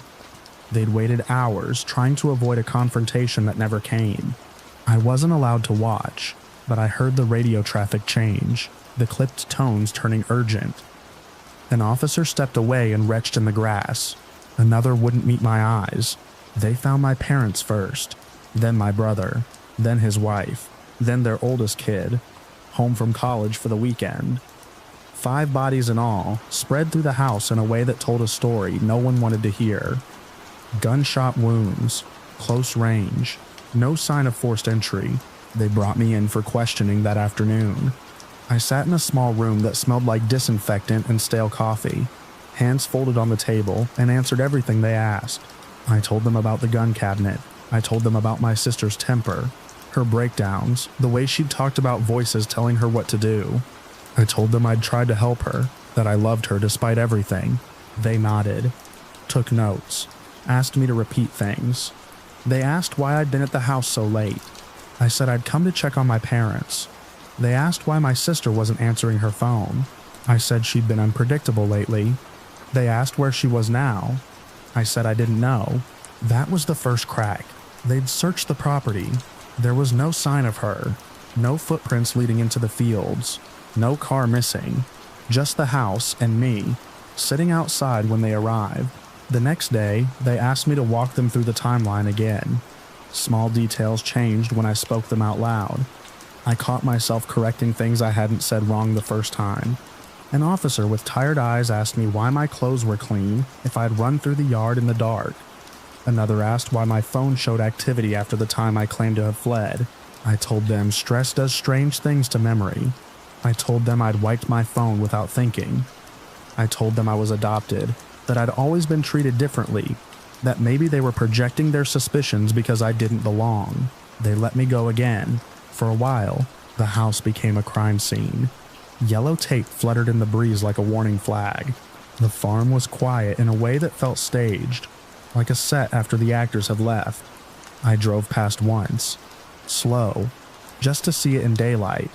The windows reflected the sky.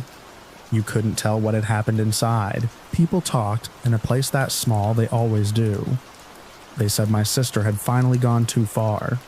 They said mental illness ran in families, even adopted ones, as if rebellion were contagious. They said it was a tragedy, that no one could have seen it coming. The police kept working. They found the gun buried near the tree line, wrapped in a tarp that still smelled of oil. They found traces on my boots I couldn't explain away.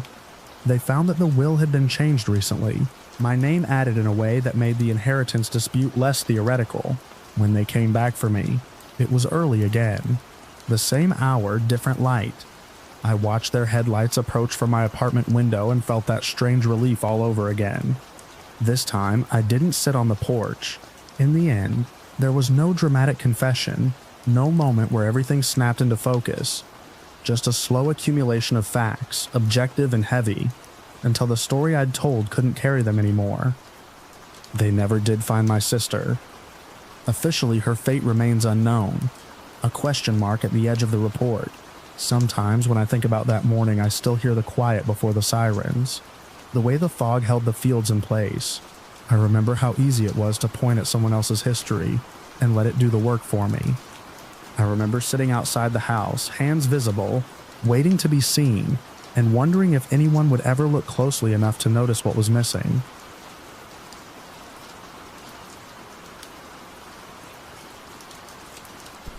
I was 12 years old when Mia vanished. We lived 2 blocks apart and walked to school along the same stretch of suburban pavement every afternoon. The neighborhood felt safe then. Orderly houses with trimmed hedges, cracked sidewalks that hadn't been replaced in years, and the occasional sprinkler misting the air with the sharp smell of wet concrete. It was a Wednesday, mid-afternoon, not too hot but bright enough that everything seemed to shimmer a little in the sunlight. I remember because my mom had let me stay home with a sore throat that ended up feeling more like a skipped day than an illness. So instead of walking to school, I sat by the front window, staring down the block, watching kids drift by in clumps. Mia passed around 3:05 p.m. She had her backpack slung low, dragging one of the straps with her thumb the way she always did. She didn't see me in the window. I waved anyway. She wore a denim jacket with cartoon patches she'd sewn on herself.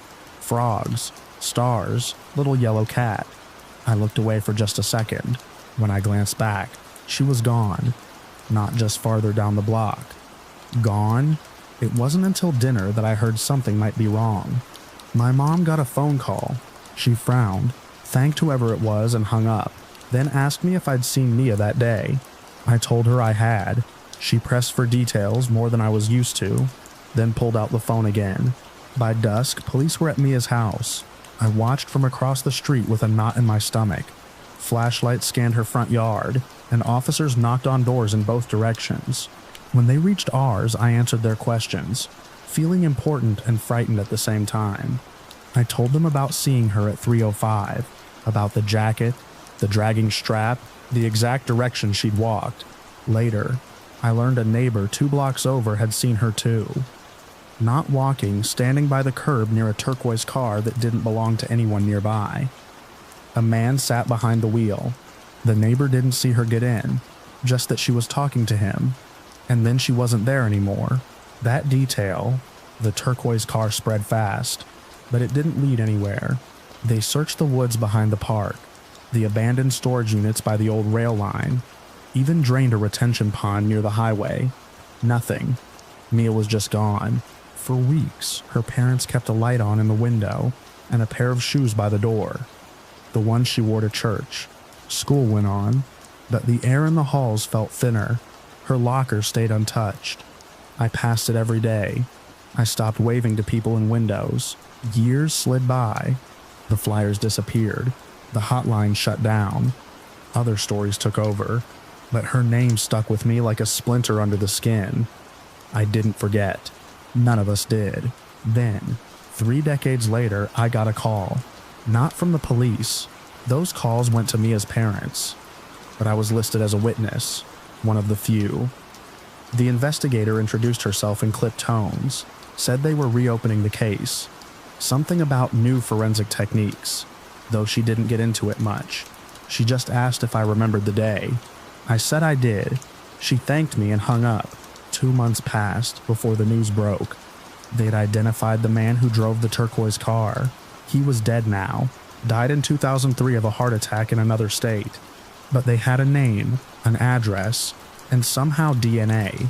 A piece of fabric from Mia's backpack, stored all those years, had microscopic traces of biological material. Too little for old methods, but not for the new ones. Genetic genealogy. They didn't explain it much on the news, but I understood the outline. They took the DNA from the evidence, compared it with profiles in public genealogy databases, and traced it up and sideways through family trees until they found a match. Not to him directly, but to a relative, a distant cousin. From there, they worked backward. The man had a criminal history, nothing serious enough to keep tabs on, but enough to raise flags once they had a name. He lived 1 town over back then, owned a beat-up station wagon. Turquoise. Mia's remains were never found. They found objects, though, in his garage packed away in a sealed trunk. A small earring, a plastic hair clip shaped like a dolphin, the edge of a notebook page with part of a name written in glitter pen. Her name. It wasn't enough for charges. He was gone anyway, but it was enough to end the silence. The part that stuck with me most came from a detail buried in an article weeks later. The man had been married at the time, divorced soon after. No children, no serious accusations, but someone, somewhere, had uploaded their family tree to a public site to find out more about their heritage. A cousin of his. That decision cracked open everything.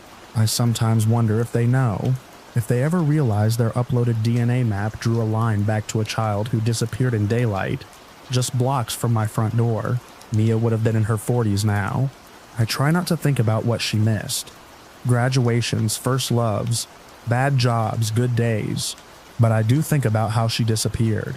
How we all let the years pile up between us. And the moment she was last seen, it wasn't a scream or a struggle. Just a girl in a jacket waving at no one, talking to someone in a turquoise car. And then...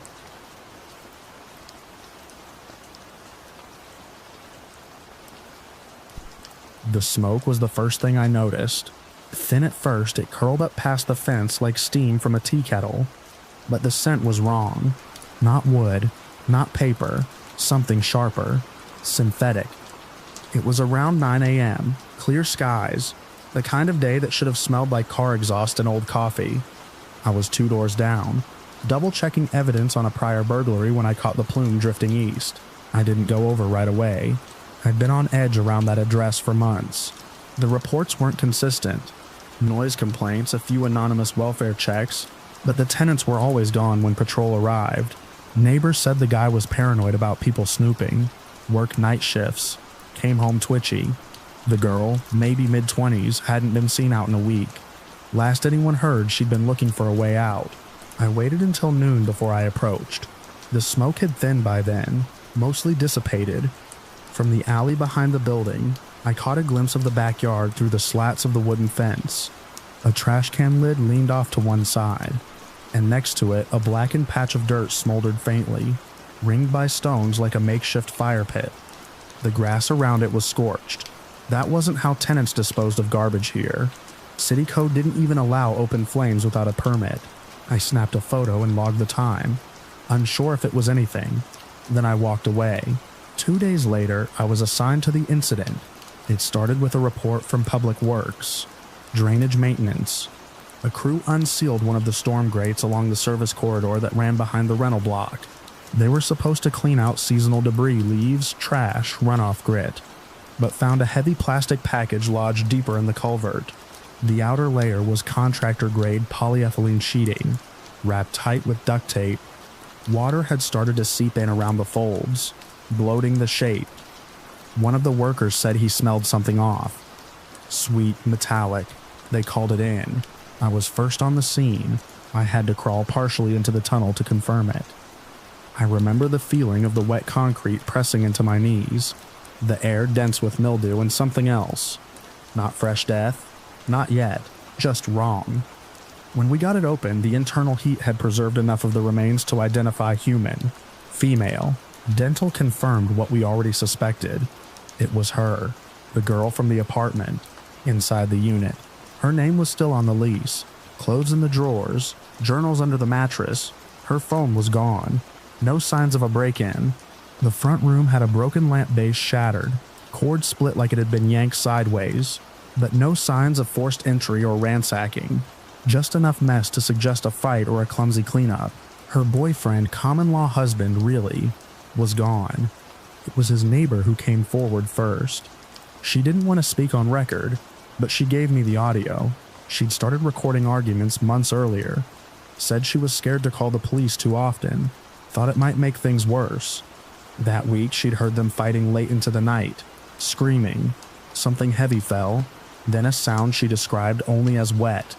The audio picked up a single sharp cry, abruptly cut off. Then silence. 23 minutes of silence, followed by the sound of a sliding glass door and footsteps in the grass. He didn't run right away. That's what still gets me. He stayed in the apartment for another full day. The autopsy put time of death at roughly 1 a.m., but the fire in the yard hadn't started until nearly 10 the next morning. He tried to burn her there. I think he panicked when it didn't work fast enough. We found charred bone fragments in the pit, not enough to account for a full skeleton. He must have realized the body wouldn't reduce cleanly, not with the tools he had. That's when he made the shift to concealment, wrapped the rest in plastic, hauled it through the alley in the early hours when the city's still asleep, and shoved it into the storm system, probably thinking the next rain would carry it out. But it hadn't rained that week. The storm drains had been dry. I kept running the scenario through my head. He wasn't a forensic mind, but he knew enough to avoid cameras. The building's rear lot was partially covered by an old surveillance rig, but the feed had gone dead 2 weeks prior, wiring chewed through by rats. No footage, no witnesses outside the audio, no fingerprints on the wrap. He wore gloves. His phone pinged once on the edge of town. 2 days later, then went dark. That's when her mother showed up. She hadn't been informed yet. Claimed she'd driven in because her daughter had stopped responding to texts. She knew something was wrong. The girl had sent her a message earlier that month, vague but pleading, something about money going missing, a feeling of being watched even in her sleep, like he was reading her journal. She didn't say he hit me, but she didn't need to. I let her sit with the journals. She pointed to passages underlined in red ink, descriptions of being locked out of her own accounts.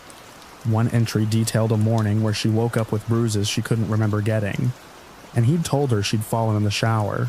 She hadn't been wet. We issued a statewide alert, then federal. He'd taken cash from a joint account just under the limit for immediate fraud flagging. Enough to run, not enough to draw attention. His car was later found abandoned near a long-haul truck stop, wiped clean. I stayed on the case for months. I re-interviewed everyone who lived within 300 feet of the unit, dug through dumpsters for receipts, checked traffic cams at every major intersection in and out of the city. Sometimes I still replay the moment I saw the smoke. If I'd acted faster, if I'd trusted the unease I felt standing by that fence, if I'd pushed for a welfare check myself instead of assuming patrol would find nothing, I could have. No. That way leads to rot. The hardest part was listening to that audio again. Months later, trying to parse the background noise. There was no screaming after the cry, no pleading, no running footsteps, just dragging he moved her after. I believe he was watching from the window when the neighbor recorded it. That's why he waited. That's why the fire came later. He was calculating the noise risk, the time it would take for smoke to be visible from the street. Even now, I remember the way the burn ring looked. Not like a campfire, more clinical, too deliberate, stones laid out with careful spacing, a slight depression in the dirt where the heat had sunk in. I remember the lid of the trash can, warped and blistered on one side from the heat. The faint print of a boot in the scorched grass. We never found the rest of her. Municipal crews cleaned the drain. His name stayed in the system. Red flagged. The case file remains open, technically, but cold. She was 24. Wanted to study veterinary medicine. Had a dog back home her mother was caring for. Used to collect pressed flowers between the pages of her notebooks. All of that's in the file now. Evidence. Sometimes I visit the alley behind the apartment. The fence is still there. Someone new rents the unit. They keep the yard clear. No one has used the fire pit since.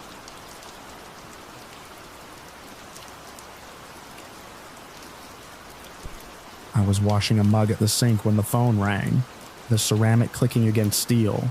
My aunt's house quiet in that late hour the way suburban places get when the last porch light goes out.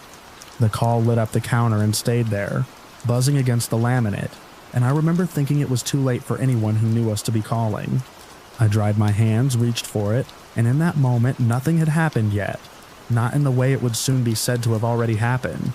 The neighborhood was still intact. The night was still ordinary. By the time the sun came up, 5 people were gone. My aunt and uncle ran a small manufacturing business that had grown without flash and without debt. They employed people from church, from Little League, from the high school they both attended. Their house sat on a cul-de-sac where everyone waved. If you stood on the sidewalk, you could see into most living rooms because nobody bothered with curtains. There was trust baked into the place. Keys were duplicated for neighbors who fed pets when you traveled, for relatives who might need to check the mail. It seemed like a kindness. It was how they lived. I was staying with them because my apartment lease had ended early, and my own plans were in flux. I slept in the guest room above the garage. The door that led down always locked because the opener was old and temperamental. That night I went to bed with a book open on my chest, the house settling, the refrigerator clicking on and off. Somewhere around 3, I woke to the sound of the garage door humming, the motor struggling, then stopping. I remember thinking it was odd, and then, because nothing had ever gone wrong in that house, letting the thought pass. I didn't hear anything else. No voices. No argument. The rooms where my aunt and uncle slept were at the far end of the hall on the ground floor. My cousins were grown and out of the house. My grandmother had moved in after my grandfather died and took the small bedroom near the laundry. My uncle's brother, Thomas, had been sleeping on the couch that week between jobs and places, passing through. 5 people in their beds, or close enough. I was the 6th under that roof, separated by a locked door and a flight of stairs. Morning came thin and gray, the way it does in late fall. I woke late, disoriented, and the first thing I noticed was how quiet the house was. No coffee grinder, no radio. I padded down the stairs and the smell hit me first, metallic and wrong, mixed with the sweetness of spilled soda. I won't describe what I saw in detail, because it isn't necessary and it isn't fair to them. What matters is that they had been struck while they slept, struck hard enough that there was no time for fear, struck with something heavy that left no doubt about intent. Beds were where they had been found. The couch, too. I backed out, my heels slipping on the bottom step, my breath loud in my ears. I called the police from the driveway because my phone was in my hand, and the house was suddenly not a place I could be in. The operator asked me to stay where I was. I sat on the curb and watched the sun clear the roofs across the street. Neighbors came out in robes and pajamas and stood at a distance, hands over mouths, eyes wide. Sirens arrived, then more sirens, then tape. The story that followed took months to assemble and years to accept. In the first days, it was just a list of facts repeated to me by different voices. A duplicate key had been used. There were no signs of forced entry. The time frame was late night into early morning. A heavy, blunt tool had been used. The house had been searched afterward, not thoroughly, but enough to suggest someone looking for papers, for something portable. The business safe was unopened. A laptop was gone. Thomas was missing. That was the first thing everyone said, and the last thing anyone wanted to say. He was my uncle's younger brother, always chasing the next thing, always behind on bills. He had worked at the business once, briefly, and left under a cloud that was never fully explained to me. There had been arguments about money, about ownership, about promises made and forgotten. Envy is a word that gets used later, in courtrooms and summaries, but at the time it felt too small. He had eaten dinner with us 2 nights before. He had laughed at the dog's insistence on sitting in his lap. He had hugged my aunt when she handed him a plate. The police sealed the house. I gave a statement in a borrowed coat, my words recorded and played back to me until they felt like someone else's. I told them about the garage door, about the key. I told them who had copies. It was a short list. The officers were careful, kind, relentless. They did not promise answers. They promised work. Funerals came and went in a blur of casseroles and handshakes. The business closed its doors temporarily. Employees gathered in the parking lot and cried. The community showed up the way communities do, with flowers and food and stories. Trust was still there, bruised but stubborn. People wanted to believe this had been a random intrusion, a nightmare that fell out of the sky and could be blamed on the dark eye. Evidence does not care what people want. The tool was never found, but the pattern of injuries told its own story. The lack of forced entry narrowed the field. Cameras on nearby streets caught a car leaving the cul-de-sac before dawn. It was a common model, an unhelpful color. There were cell phone pings, partial and imperfect. There were bank records showing pressure, debt stacking up, a business plan scribbled and revised that depended on money. My aunt and uncle had refused to lend. There was a will that left the business intact, not divided, not for sale. Weeks later, Thomas was found in another state, sleeping in his car behind a warehouse. He had shaved his beard. He had a new jacket. He said he had left early to look for work. He said he hadn't taken anything that wasn't his. He said a lot of things. They brought him back. The investigation stretched on, and in that stretch my life narrowed to waiting. I went back to my apartment to work, to the routines that were supposed to anchor me. Nothing fit. I jumped at sounds. I slept with the lights on. The idea that someone could walk into a home with a key and turn kindness into a weapon lodged itself in me and would not move. DNA takes time. It waits in corners and fibers and undernails until someone thinks to look. When the results came back, they were explained to me slowly, as if I were a child. There were traces on the couch, on the stair rail, on the edge of a nightstand. Not enough to be obvious at first, enough to be undeniable later. The case turned from a cloud of grief to a line drawn on paper. The trial was public and procedural and exhausting. I sat behind the prosecution and learned how facts are introduced and how doubt is cultivated. I learned how a person can look smaller in a suit and how silence can be made to sound like an answer. They talked about money without talking about love. They talked about opportunity without talking about betrayal. They talked about a heavy object without naming it. They talked about timing and access, and the way resentment can calcify when it has nowhere to go. I testified once, briefly. I described the garage door. I described the key. I did not look at Thomas. I could feel him in the room the way you feel a storm on the horizon. When the verdict came back, it was read in a flat voice that did not rise to meet the weight of it. Guilty. Life without parole. Afterward, the house was sold. The cul-de-sac changed hands. Families moving in who had heard something had happened there but not what. Curtains appeared, locks were changed. The business reopened under new management. The name the same, the spirit altered. People still waved, but they checked first to see who was watching. I keep one thing from that time. A spare key I found in a drawer when I was packing my aunt's things. It's a small ordinary object, smooth from use. I don't carry it. I don't know why I keep it. Maybe to remind myself that trust is a choice you make every day, and that choices have consequences that ripple outward long after the moment passes. The mug I was washing shattered when I dropped it after the call, and I never replaced it. I drink my coffee now from a plain cup with no chips, no history, and I listen at night for the sound of a door humming when it shouldn't. Sometimes I think about the way the house looked before the tape went up, the way the morning light fell on the siding, the way everything seemed intact from the outside. It's a lesson that doesn't fade, that what opens a door can also close a life, and that the space between those two things can be as small as the turn of a key